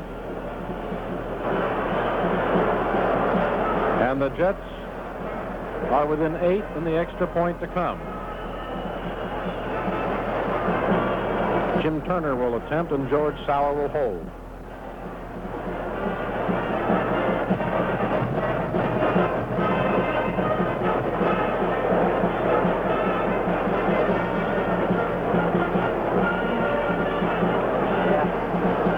the snap. There it is. Kick is up. It is good. There's an official timeout on the field. The score, the Browns 21, the Jets 14.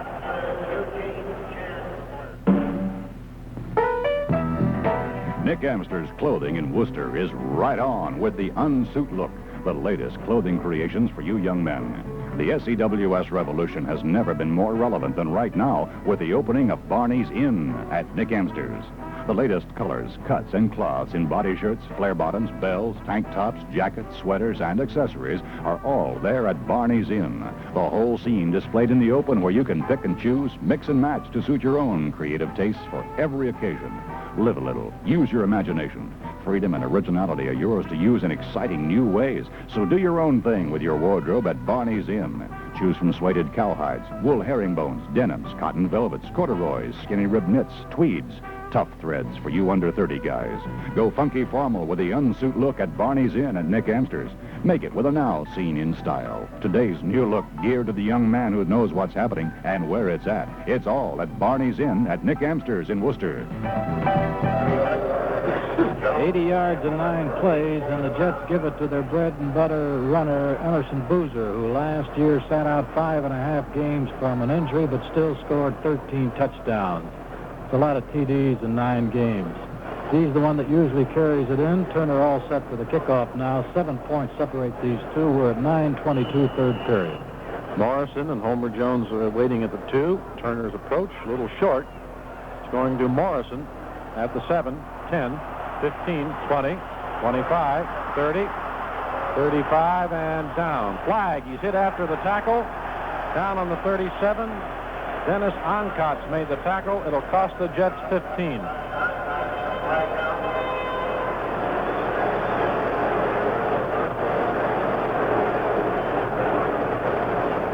Well, while we're waiting for them to step it off, let's pause 10 seconds for station identification. This is the Cleveland Browns Football Network.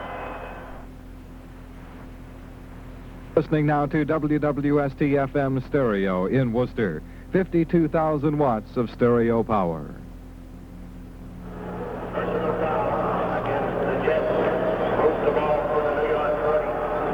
Browns out of the huddle. Starting play on the Jets 47. High formation. Now they shift to the T with Hooker split left. Kelly's a slot right with Collins split 5 to the right. Morin out a yard at left end. Nelson to throw. Left sidelines. Booker's got it. 42, breaks a tackle to 40. 35, down on the 34-yard line. That'll be a first down. Holloman made the tackle.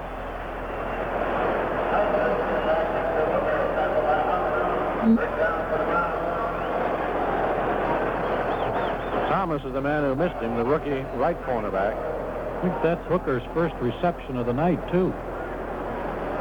Of course, when you have a good preseason, the opponents know about it and give special attention to you.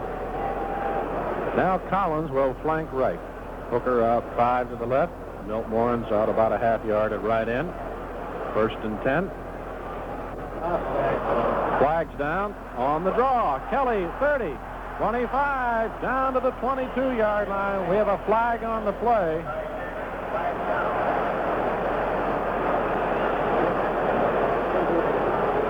Tannen's the man who made the tackle. It's against the Jets, I believe. It is, and it'll be declined. And it is a 12-yard pickup. First down. Nose of the ball is very close to the 22-yard line. Started on the 34 on that play. 8:21 to play, third quarter. Browns lead by 7, try to get another. High formation. Collins out 5 to the right. They shift to the T. Hooker is flank left. Morin out a yard at left end. Nelson gives to Bo Scott over left guard to the 20, and that's about it. Elliott, the right tackle. Atkinson, the middle linebacker. Grantham, the right linebacker, on the stop. Shafrath tried to clear the hole. Pickup of 2, 2nd and 8. Bill Nelson speaks at the Charter House tomorrow night, and Erich Barnes will join me at Pat Joyce's at 5:30 at it's on Chester. It's a free plug. Collins flanked to the right. Hooker out 7 at left end. Nelson back to throw. Drills it in the middle. It's batted away and almost intercepted by Atkinson, the middle linebacker. Hooker, I believe, the intended receiver. 4 of the Jets had flooded back in the zone between the 10 and 5. Hooker went out and was shaking to the outside, but Early Thomas had him covered to the outside, was going to let him go inside, and he had him beat going to the post, but the pass was knocked down and almost intercepted. But Early Thomas would not have gotten it. It took the linebacker. And once again, that's the signal for Don Cockcroft to loosen up his right leg. Browns have hit 6 out of 9 out of these third down attempts tonight. Nelson to try it again. Collins out 5 to the right. Hooker flank left. Nelson throwing. Hooker left corner. Open it just off his hand and out of bounds and out of the end zone. Incomplete. Early Thomas covering, but Hooker had him beat on the play. The Browns will go for 3. This will be the first field goal attempt of the night. He was going to curl around Early Thomas on that one after trying the inside, then going the outside. He was going to curl right around him, which he did, but the pass was just, it wasn't on the left side or right side. It was just a little high, directly over his head, and Ferris made a one-handed stab, couldn't pull it in. 27-yard field goal attempt by Don Cockcroft. Mike Phipps holding. Slide angle at the right. Snap, spot, kicks up. It is good. There's an official timeout on the field. The score, the Browns 24, the Jets 14. Battle back at the goal line. Kick a little short. Battle at the 7, 10, 15, 20. Hit at the 25, down at the 26. Tom Butler led the charge. Bob Matheson's on it. Joe Jones, Chip Glass. First and 10 Jets on the 26, 18-yard, 19-yard return.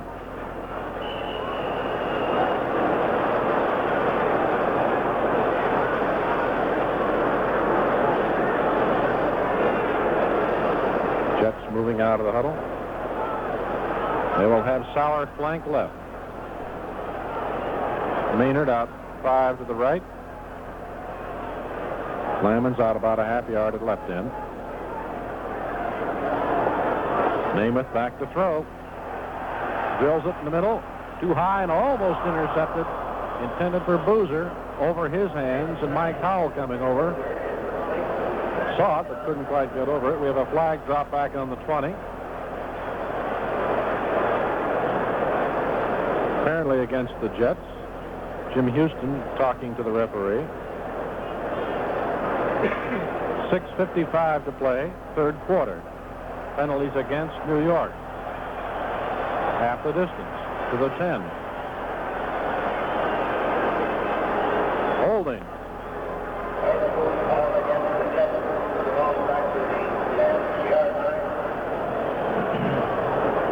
It is first down and 26 yards to go for the first down. No wonder they don't get to name it. The defensive line. Maynard is flank right. Sauer out 7 to the left. Lammons splits a yard at right end. Namath to throw again. Setting up. He fires. It's deep. It's overthrown. It's almost intercepted in midfield. He overthrew Sauer by a good 10 yards. Howell and Sumner were back chasing the ball. And another flag is down at the 3-yard line. I think this is against Cleveland by the looks of Jack Gregory with his hands on his hips. 15 yards against Cleveland to the 25.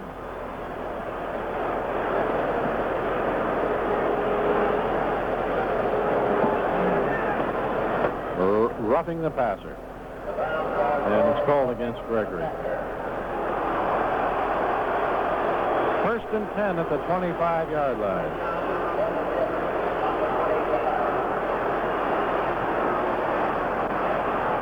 Sauer out 5 to the left. Namath has Boozer and Snell behind him, and Maynard flank right. And off comes to Snell over left tackle, a gaping hole to the 30, the 35, the 40. Tripped up by Kellerman and Sumner. 15-yard pickup. Rasmussen and Hill, the left side on the block to open the hole. Namath has it. All defense is so conscious of his throwing that it really opens up his running game. Dale Lindsay was ready to take a good shot at Snell, but got a nice block from somebody and took him right out of the picture. Sauer now flanks to the left. Maynard splits 5 at right end. Center says the ball's wet. Oh, they'll get a dry one in. 6:14 remaining. Third quarter. Browns lead 24-14.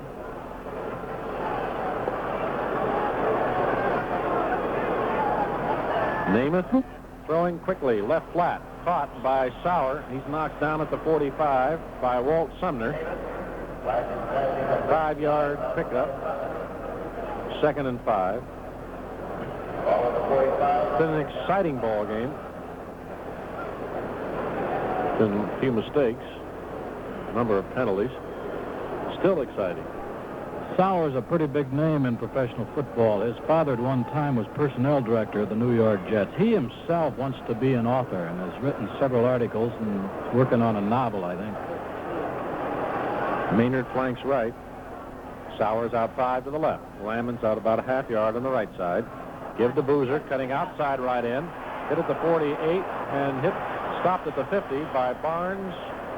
And I believe Darlington. No, it's Shirk. Well, that's going to be about a half yard short of a first down. 3rd down coming. 5 minutes to play in the third quarter. Even though the Browns have outscored the Jets in this particular quarter, still the momentum is with the Jets. They've held on to the ball. The Browns' touchdown came on a 94-yard kickoff return. Other than that, it's been pretty much a Jet quarter. Sauer flanks to the left. Maynard out about 5 at right end. Handoff comes to Snell over left tackle. First down, plenty to spare. All the way to the Browns' 46. Kellerman and Lindsay on the stop. Jets have a very fine offensive line, both opening holes for the passing game and protecting Joe Namath.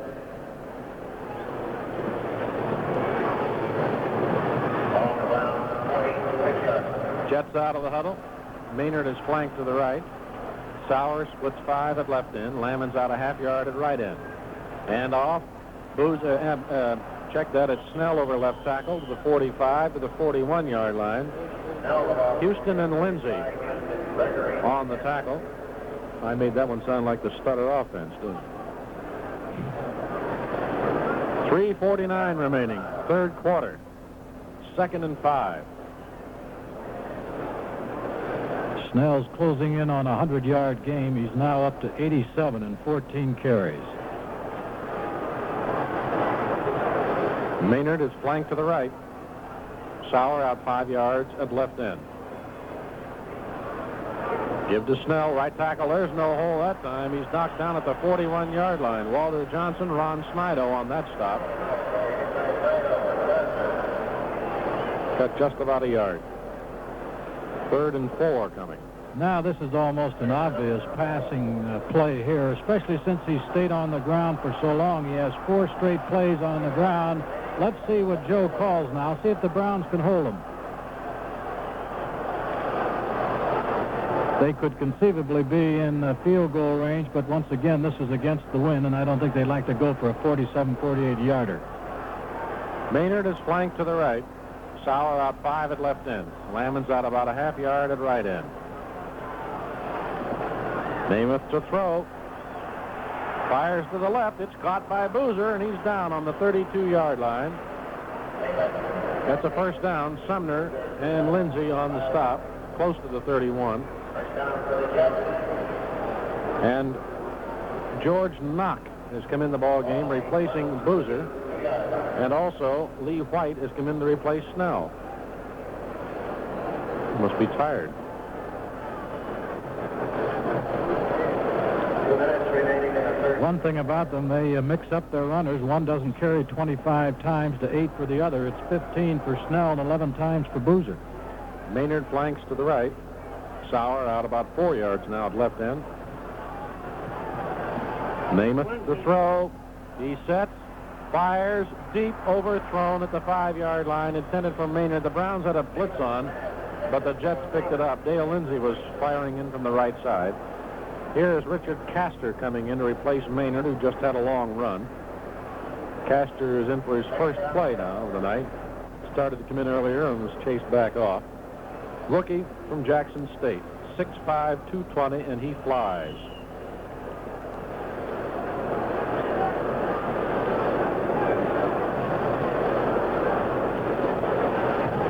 He will be Erich Barnes' responsibility.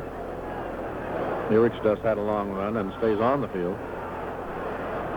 2nd and 10. Castor, flank to the right. Sauer out 4 yards at left end. Lammons out about a half yard on the right side. Namath to throw it again. He's hit, down, back on the 43-yard line by Jack Gregory. That's the first time either quarterback has been spilled. It's an 11-yard loss. Make it 10 yards. The ball back on about the 42.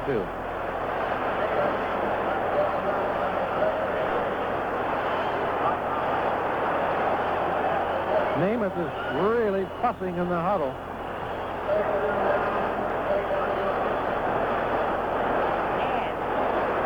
I'm glad we didn't pick up that one.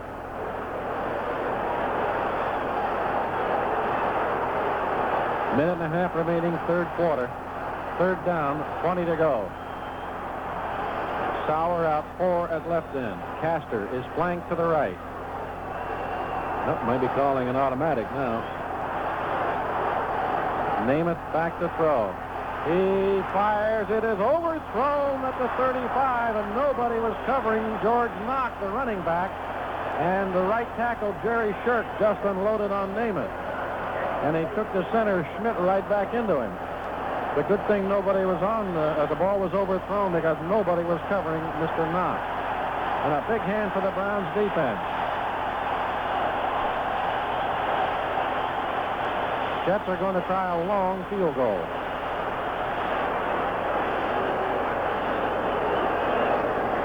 Make it an even 50 yards. Barnes back in single safety.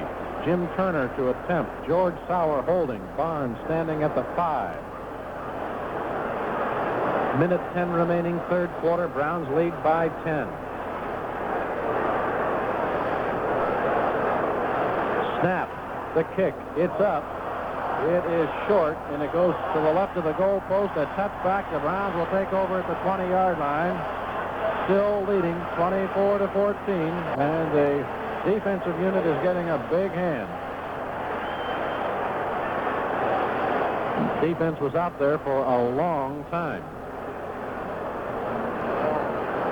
Of course, the offense needs to play some ball control to let the defensive unit of the Browns get a rest. They were out there about 6.5 minutes, Gib.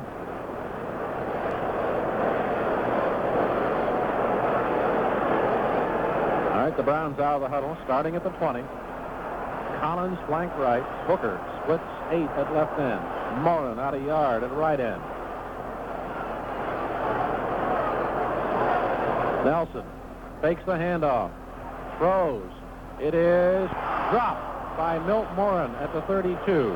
Holloman covering. Milt seemed as though he turned. He couldn't quite find the ball and fought it for a second. Looked like he was surprised when the ball hit him, and he kind of did some sort of a reaction, a jerk, and all of a sudden he didn't have control of it.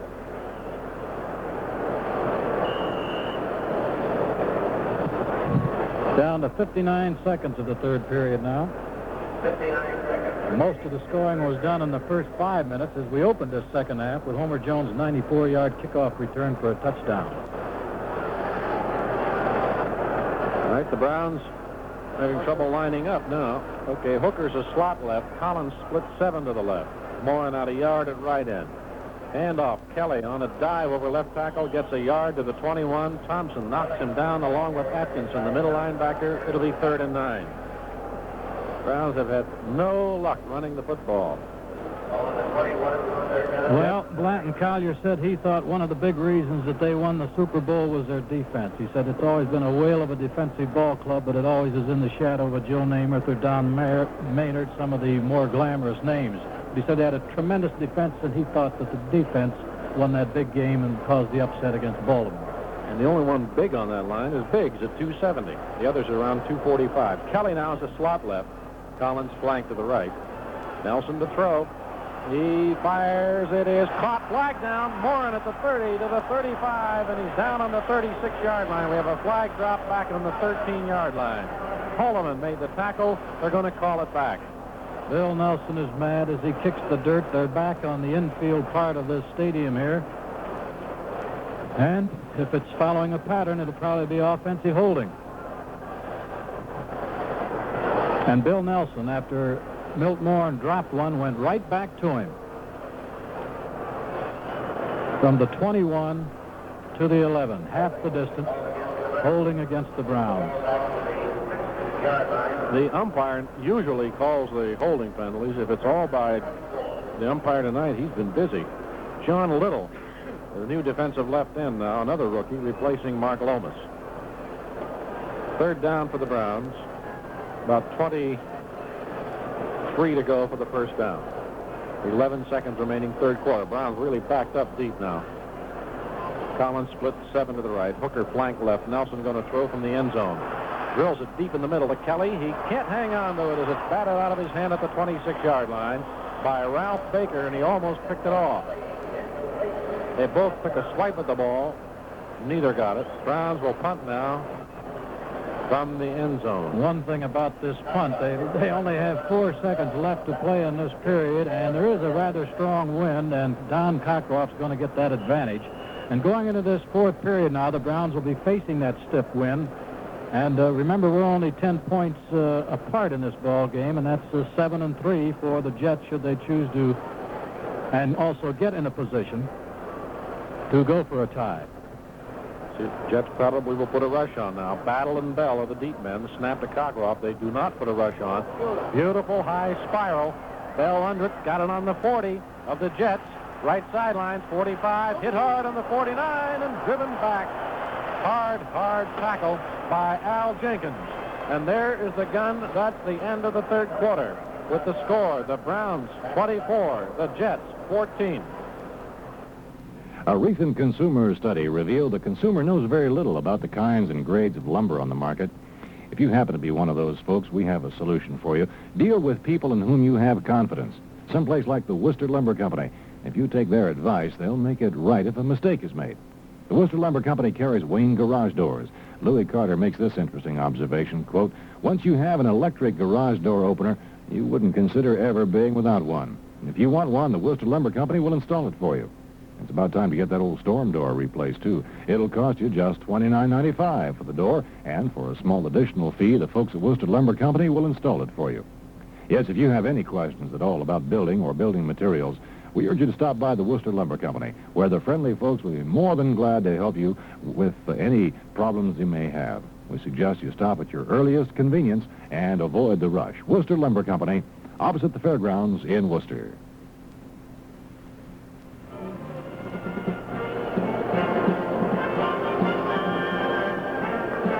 54-yard punt, 9-yard punt return. The Jets now have the ball 51 yards away from their third touchdown. As 10 points separate them, 15 minutes to play in this ball game.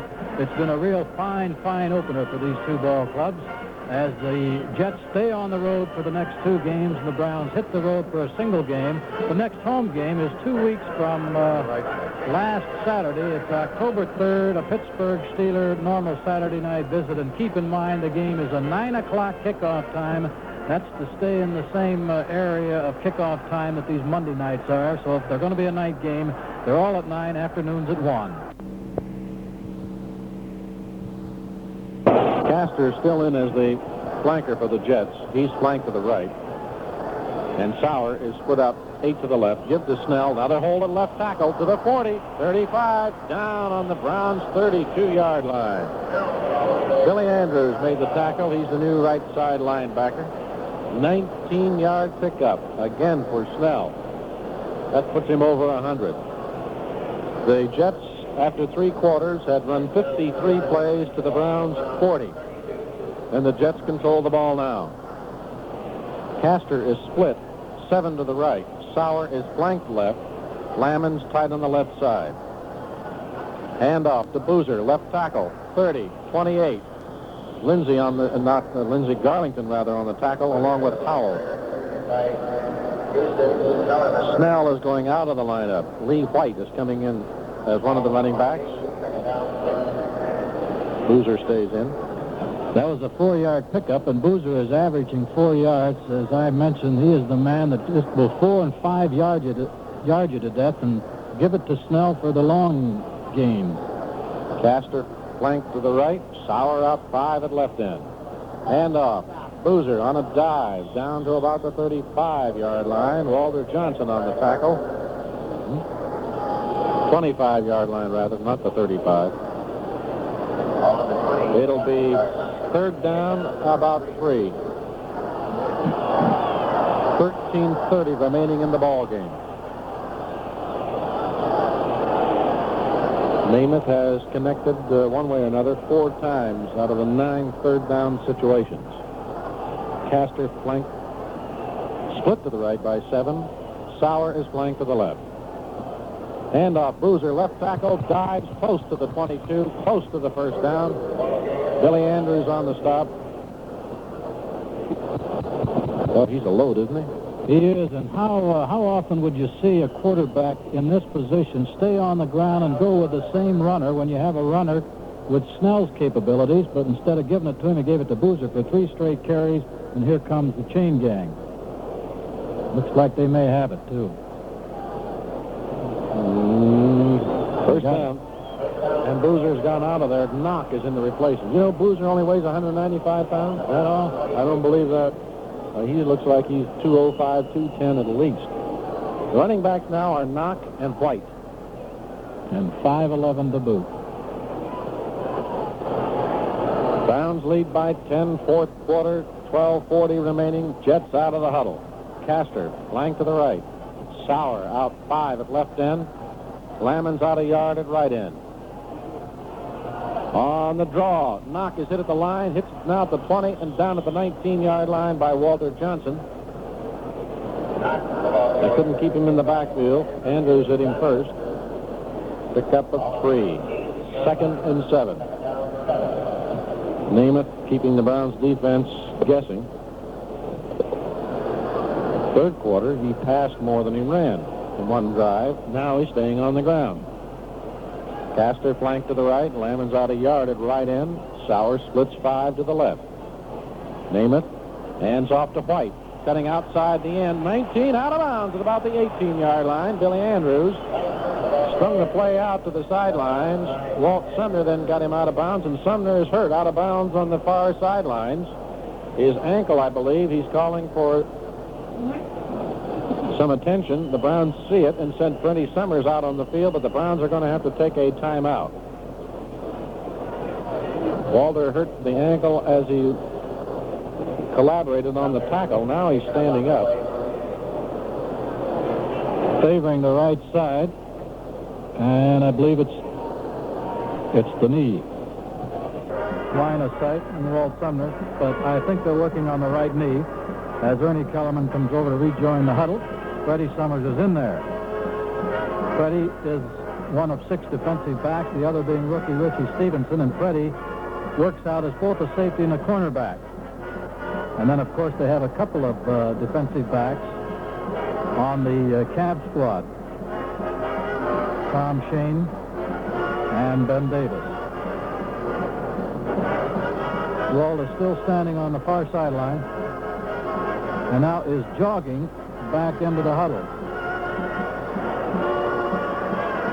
You know, he tore some tape off his own knee, and I wonder if maybe a little piece of tape didn't snap, and that might scare him. Well, now Freddie was coming off, but he's staying in there, and here comes Walt out of the ball game now.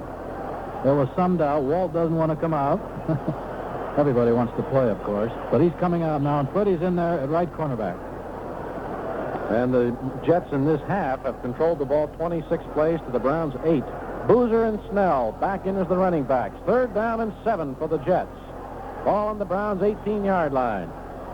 They have a slot formation to the left. Back to throw goes Namath. Fires. Incomplete, and a flag called against Erich Barnes. He gave him a push, and I'm afraid it was obvious at the 7-yard line. Not only that, I think he was holding him, too. He had a hold of his hand as he tried to get around him, and I don't think anybody's going to argue on that one. And that's a costly, costly one, because that makes it the same as a completed pass, and even if you didn't make the yardage, it would be first down. It's down to the 7. The only thing is it might have saved a touchdown. All right. Yes, he had him beat, Gib. Maynard is back in now as the flanker. He's flank right, and Sauer is split 8 to the left. Lammons out about a half yard at right end. And off. Snell fumbled the ball. The pile up. Browns recover. Browns get the ball.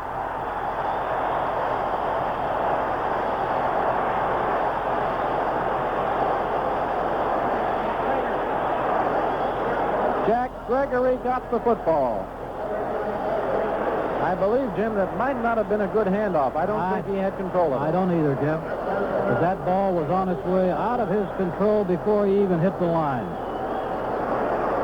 Now, I believe the interference was a big play there because, as I say, it probably saved a touchdown. Well, time will tell. Collins flank to the right. Hooker out 5 at left end. Morin out about a half yard on the right side. 11:24 to play in the game. Give to Kelly, right tackle. He's jerked down at about the 8. Baker, the left linebacker on it. And Elliott, the defensive right tackle. Well, he's got about a half yard at best. Now, the Browns would like to, first of all, get out of the hole and keep the ball for a while and run out some of the time. Namath has taken his team up and down the field quite a few times tonight. Collins will flank right.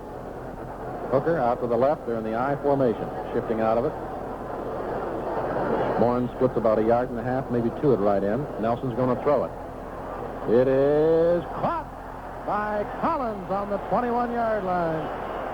Got that in traffic. Hicks and Tannen were pinching on him, and he grabbed it. One of the Jets is down. Collins is still down. Gary is hurt on the play. That'll be a Browns timeout again.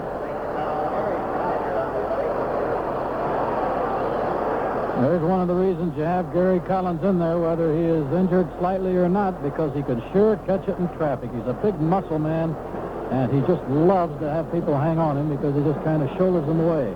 He is moving on the ground, but the doctors are keeping him down. We cannot see what it is because the players are in our sight.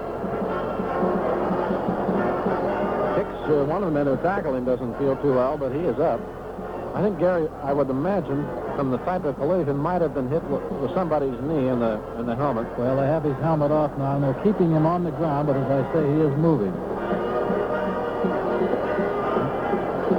We told you that Gary went in with a slight hamstring pull, which happened 10 days ago. They kept him out of the Giant game last Saturday night.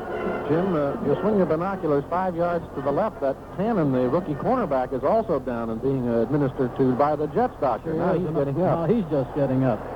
And as we say, Hicks was bending his shoulder for a while. They're trying to flex his arm, so he was in the middle of that, too. All 3 of them. Now Gary is sitting up. Now Gary is getting up. So all 3 of them was quite a collision, and here comes Gary, accompanied by a couple of doctors and a couple of trainers.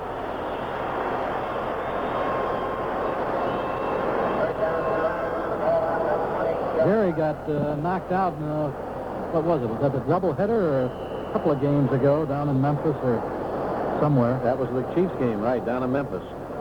All right, Hooker is now the flanker, and Homer Jones becomes the split end. Ball on the 20, first down and 10. 10:27 remaining. The Browns have only one timeout left now. Hooker flanks to the left. Jones flanks to the left. Hooker splits 5 at the right end.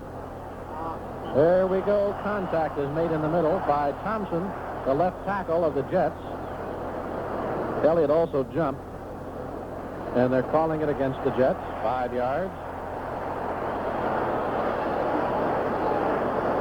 Call it illegal procedure. Or I always like the one they use in college, Jim, encroachment of the neutral zone, right? That sounds very intellectual, doesn't it? I never put that down on this rundown because I can't spell it, but Z-O-N-E. Homer Jones is flying to the left. Hooker is out 5 at right end. Morin splits a couple at left end to give to Kelly. Left guard hits to about the 29 and digs for another yard to the 30-yard line. Thompson, Elliott, and Atkinson making the stop, a gain of 4. That'll bring up second down and a yard to go.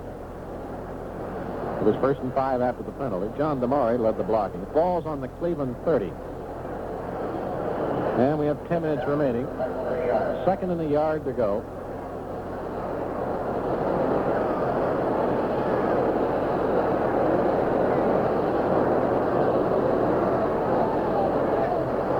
Hooker flanks to the right. Homer Jones splits 5, 6, 7 yards at left end. Morin out a half yard at right end. Good to Kelly. He's close to the first down over left guard and tackle at the 31-yard line. Atkinson, the middle linebacker. Thompson, the left tackle on the stop. Might have to measure. Dickerson leading the blocking. Nope, first down. No measurement. Well, that's important to the Browns. Keeps the clock running while the Jets don't have the ball. And the Jets have been moving it, as you mentioned. They've moved it very, very well in the second half and getting many more plays than the Browns. So, as you mentioned, the longer they can keep it, the better. Homer Jones flanked to the left. Fair Hooker out 5 at right end. Fake handoff. Nelson rolls right. Fires upfield. Morin can't get it. It was deflected, I believe, by Hicks. Had double coverage on Morin that time. The linebacker, Atkinson, had come back. And it's lucky for Nelson, or fortunate, I should say, that he put the ball high in the air. Nobody could get it. Hicks is the defensive back that the Jets acquired from the Houston Oilers off-season. So we mentioned earlier that Jim Hudson was the only Jet veteran as far as playing for the Jets in that defensive back four theirs. Second and 10, Homer Jones, flank to the left. Fair Hooker's out 7 at right end. Fake handoff, screen to the left to Bo Scott. He's hit in the backfield, and he tries to get away. He's still fighting. Gets to about the 27-yard line. Picked up an extra yard after Grantham had hit him. Atkinson finally puts him down. Bo Scott is down on the ground now. That's a loss of 4. Bo's getting up very slowly. As a matter of fact, he was almost crawling toward the sideline and coming off with a decided limp. And into the ball game goes Steve Engel. He's also carrying a shoe, Jim. Left shoe. Reese. It should be Engel, the fullback. It is Engel. Engel's in there. The Browns have only 4 runners, but once again, they have some on the cab squad, too. 8:44 remaining. I don't know why the clock stopped on that play. It was a completed pass. Clock should be running. Jones split 5 to the left. Nelson way back to throw. He fires. It's caught by Moore at the 40 to the 45 to the 50 and out of bounds. Holloman on the tackle. First down, Cleveland. 22 yards.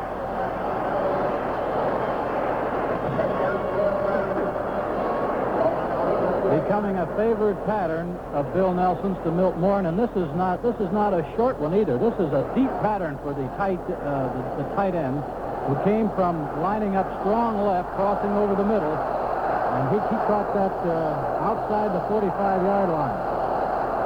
And the Cleveland fans with their "Go, go" chant. Homer Jones is flanked to the left. Fair Hooker splits 5 at right end. Milt Morin's out about a half yard at left end. Flip to Kelly, turning right end, 50. He's to the 45, he's to the 40, he's to the 36-yard line. Another first down. Thompson made the tackle. 14-yard pickup. Rath cleared the pass, and here is Engel coming out, and Bo Scott back in at fullback.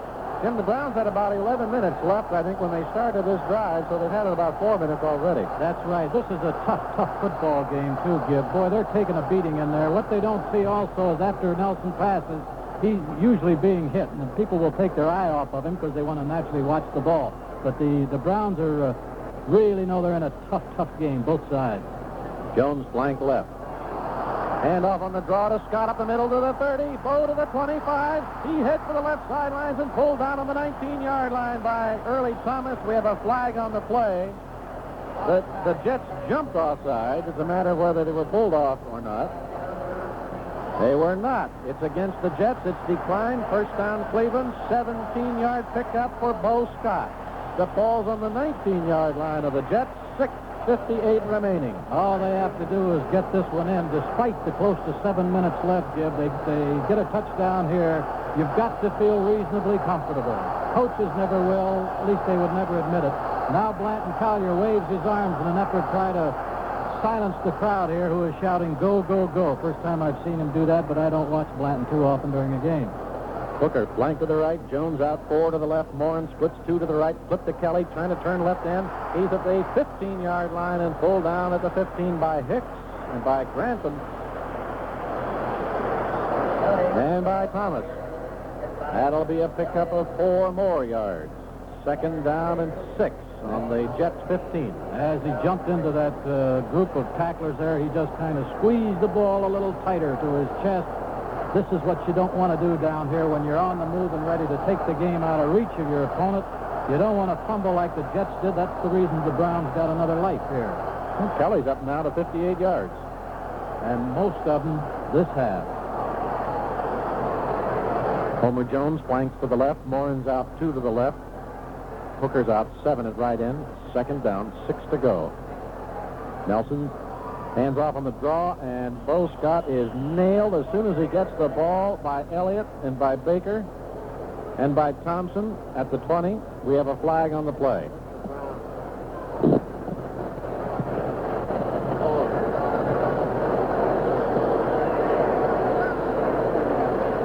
Backfield in motion. Cleveland declined by the Jets. Now it is third down, 11 to go at the 20. Down below, Don Cockloff has his place-kicking shoe on. That's the square-toed shoe, and he now puts the helmet on in case he's needed. The Browns need 11 yards for the first down, 20 for a touchdown. 6:03 to play. Browns lead by 10 points. Hooker flanks right. Morin's out 2 to the right. Homer Jones splits 5 at left end. Nelson to throw. Sets. Fires, flag, drops down the holding on the play. It was thrown to Fair Hooker, and Steve Shannon was holding him so badly they could have put a saddle on him that time. They'll call it interference. First and goal on the 7-yard line.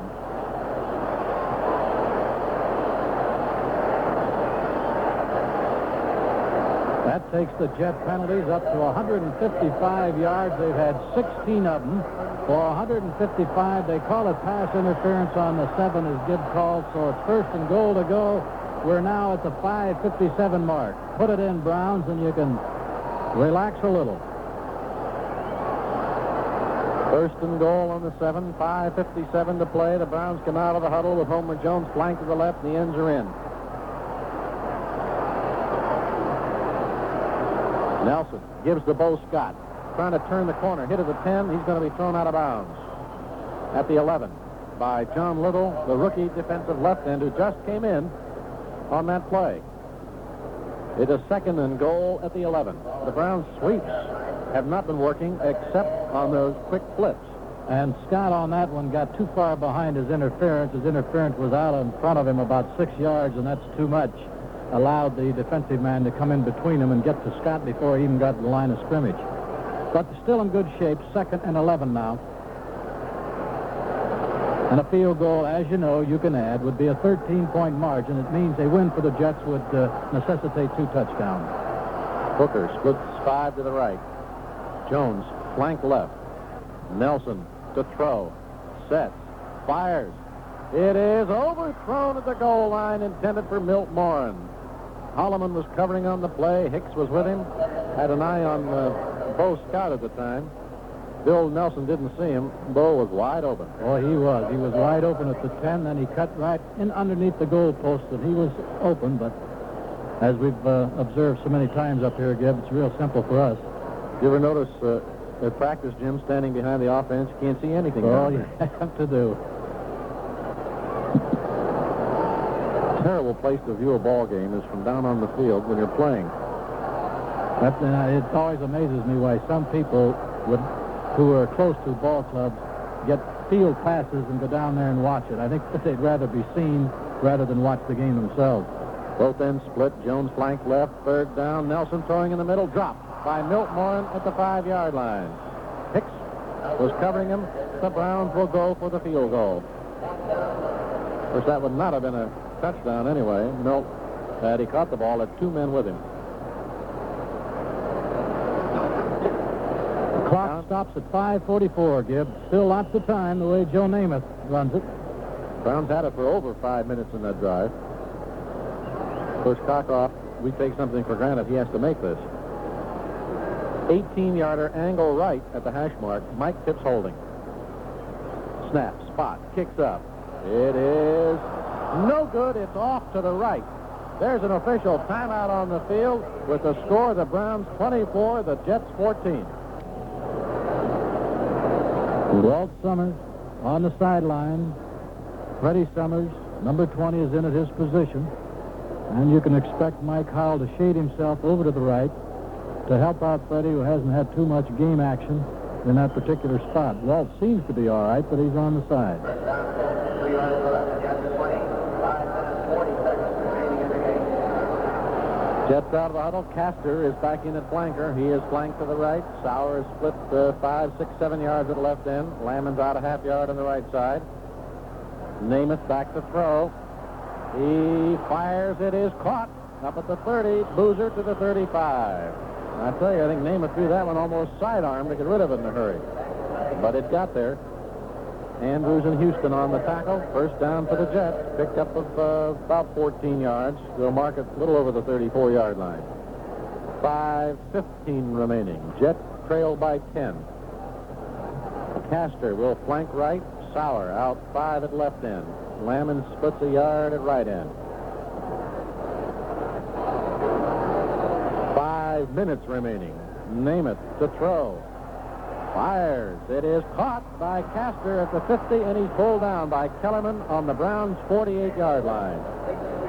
17-yard pickup. 1st and 10 for the Jets. On the move. Of course, they got to fight the clock, too. How would you like to be tuned in on the conversation between Mo Gillespie along with Howard Brinker and along with who's the linebacker, Eddie Ulinski, and all those men on defense trying frantically to stop this man who has now really shown that he is Joe Namath, the man who is so accurate. Namath back to throw again. He fires. It is caught. Sauer at the 35, down on the 34-yard line by Fred Summers and by Andrews. Pick up of 14 yards. First down again for the Jets at the 33-yard line of the Browns. 4 minutes remaining. Namath hasn't scored yet, and he still has to fight the clock. Taking them from the 20 down to the 33 in 3 plays, all completed passes. Browns, of course, prefer to give him the short one. At least make him earn it. Well, they'll stop the clock to get a dry ball in. The referee, I think, has informed them the clock's going to start. It does. They did not get the clock stopped except to change the ball. If this were AstroTurf, Gib, I think they'd be changing balls on every other play. Right. Castor flank to the right. Sauer outside to the left. Lammons out a yard at right end. Namath to throw. He fires deep. Touchdown to Sauer. 33 yards.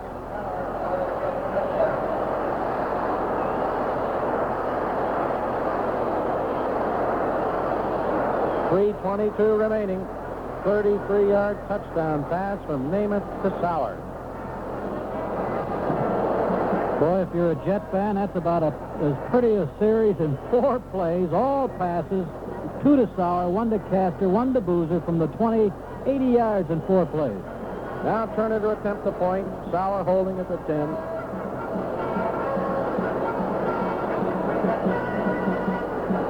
Snap, spot, kicks up. It's good. There's an official timeout on the field. The score, the Browns 24, the Jets 21. Getting involved and swinging with the times is the theme and the reason for Barney's Inn at Nick Amster's in Worcester. Barney Lehman has the reputation of being in the know when it comes to the latest, most up-to-date styles for men of all ages. And right now, the SEWS revolution is right on, brother, for all you young men with Barney's Inn, featuring the unsuit look. You don't have to spend a bundle to look like a million. Style is what makes the great ones great, and you'll find plenty of style in all the clothing you see at Barney's Inn. From fancy flare pants, tank tops, suede cowhide vests and jackets, bells, all displayed for easy selection.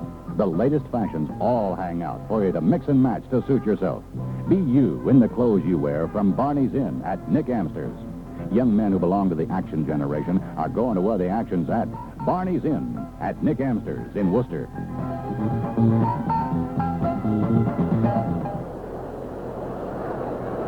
3 minutes, 22 seconds. Joe Namath has just recorded his 17th game passing for 300 yards or more.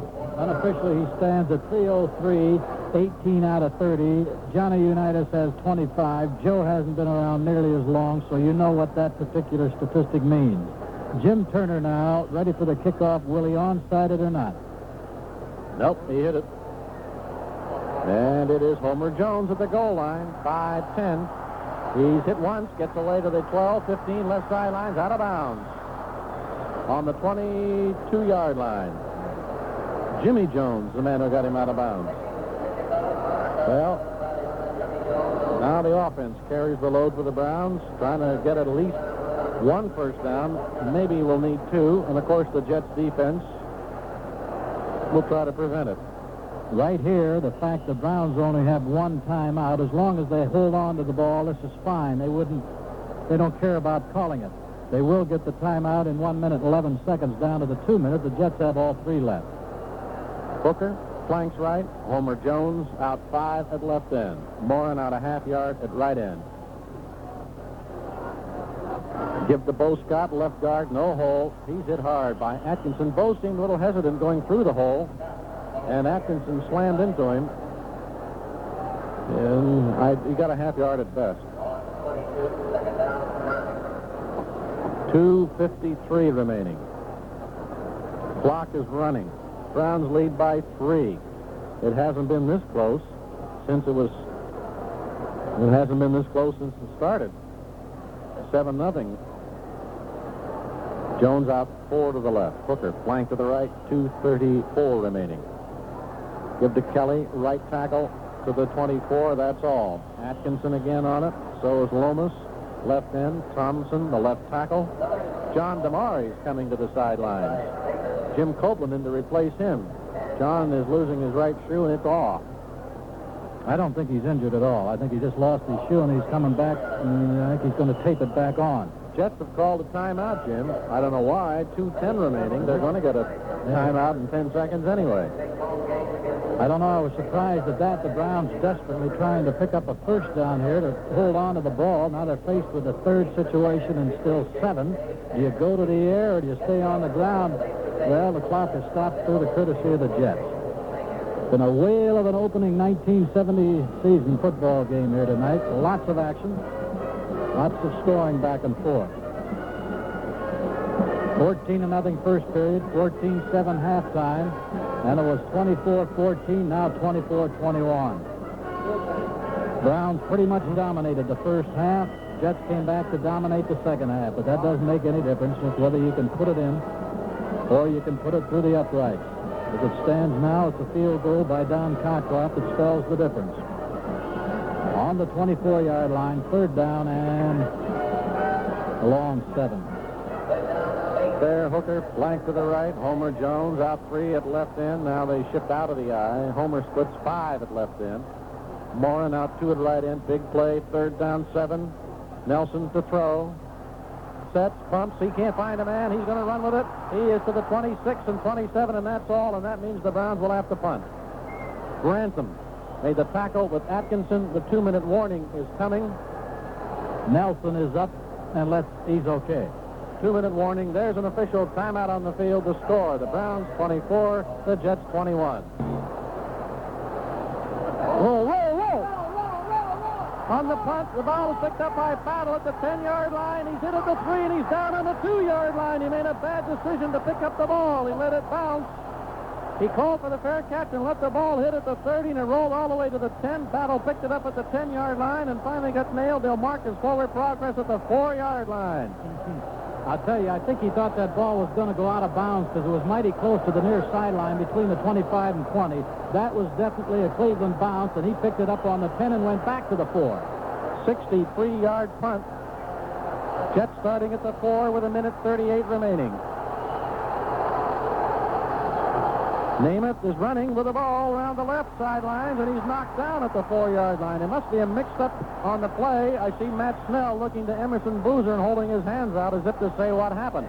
That's a yard loss for Namath.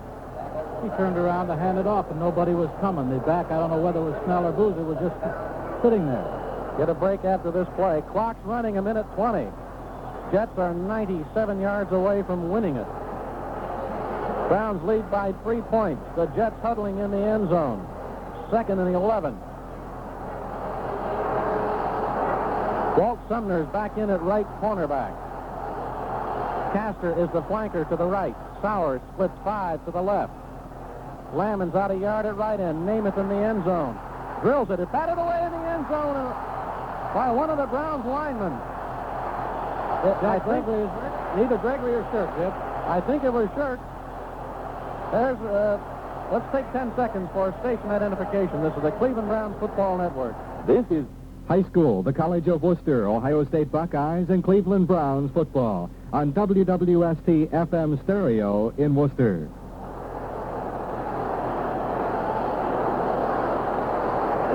Not too bad an opening game, is it? 53 seconds left. 3rd and 11. Jets on their own 3. Castor flanks right. Slot back to the left is Boozer. Namath to throw. Fires. It is caught. And it is a completed pass. Then out of bounds goes George Sauer at the 18-yard line. It's a first down. Well, nobody from the Browns defense griped at it. Some of the fans did. Maynard back in the ball game, replacing Castor at flanker. Now they've got to be sorry they called that timeout. They still have 2 left, but they can always use another one, and they're at the 47-second mark. Browns, of course, will try not to allow the deep pass, I assume. Maynard flank right, Sauer outside to the left, Lammons out a half yard at right end, Namath back to throw. Fires in the middle. It is intercepted by Billy Andrews on the 25-yard line. Andrews to the 20, 15, 10, 5, touchdown Cleveland.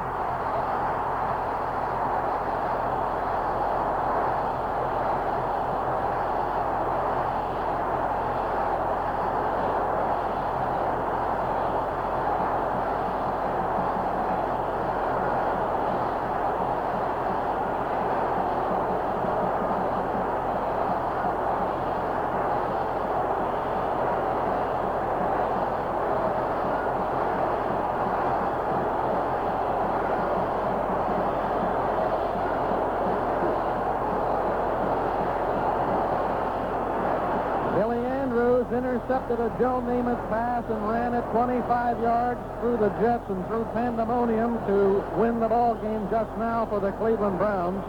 Mike Tipps holding, and Don Cockroft will tack on the point. It's up. It's good. We have 35 seconds remaining in the ball game, and the Browns lead 31-21 in a breather. Another one of those cakewalks, Jim, that we constantly refer to up there. 31-21 now. Billy Andrews, who is not among the starting unit in the defensive backfield. And his position is backing up John Darlington as the left linebacker. And he came through with the interception, and I can't recall that Billy has ever intercepted one before. Make it Dale Lindsey. He backs up on the right side. But I would have to assume that that is Billy's first touchdown as a member of the Cleveland Browns. But we'll probably have him. We'll try to get him on the air. I'm sure he'll be surrounded by gobs of reporters, but we'll try to have him as one of our interviewees on our locker room report, which is going to follow in about 10 minutes. 35 seconds now. Don Cockroft giving it back to the Jets. Bell and Battle are deep. It's well hit. Battle taking it 4 yards deep, drops it, picks it up, now stays there with it, and the Jets will start at the 20. And that absolutely used up no time, because in the last 2 minutes you wait for the ball to hit the receiver and for him to start running. He did not run, so it didn't use up any time.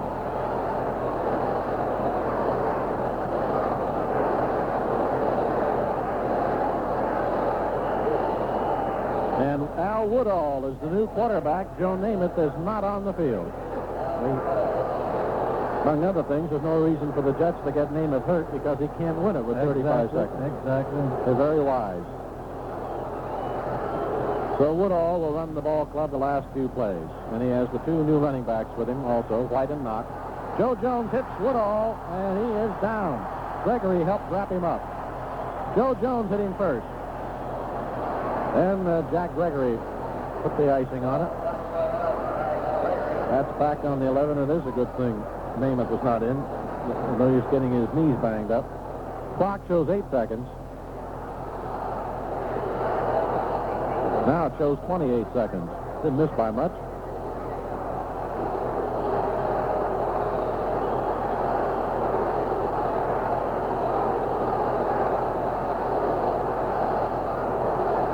Okay, the Jets ready to play. They have Namath on the sidelines as Woodall drops back to throw. Fires. Incomplete and almost intercepted by Walt Sumner on the 20. He had it, turned around, and dropped it. Clock shows 4 seconds.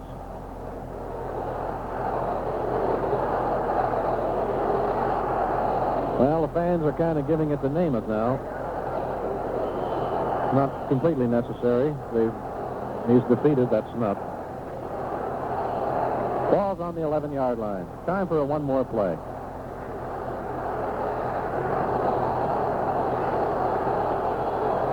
Woodall, the quarterback. Back to throw at the 2. Fires, caught by Wayne Stewart. Gun sounds. That's it. That's the end of tonight's game with the final score. The Browns 31, the Jets 21. This area's most complete lumberyard is the Worcester Lumber Company. The big inventory there saves you a lot of time and money. And the friendly folks at Worcester Lumber try their best to do both for you. Louis Carter has a couple of predictions which should interest anyone considering building this year.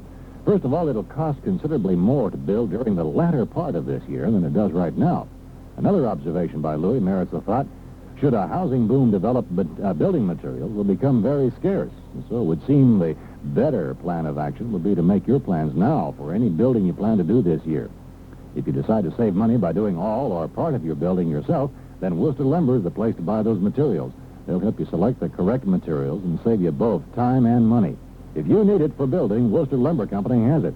The store hours are 7:30 a.m. to 5 p.m. Monday through Friday.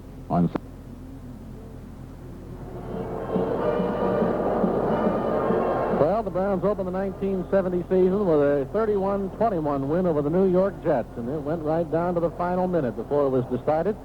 So history has repeated itself as the Browns opened in the All-America Conference with a victory, joined the National Football League in 1950 with a victory, and now in the new merged league as a part of the American Conference of the NFL, open it with a victory. And it should be noted that Weeb Eubank, the losing coach for the Jets, walked out to midfield to shake hands and exchange a few greetings with his old friend and the winning coach, Blanton Collier, after this game tonight. A record crowd for the Browns, 85,703.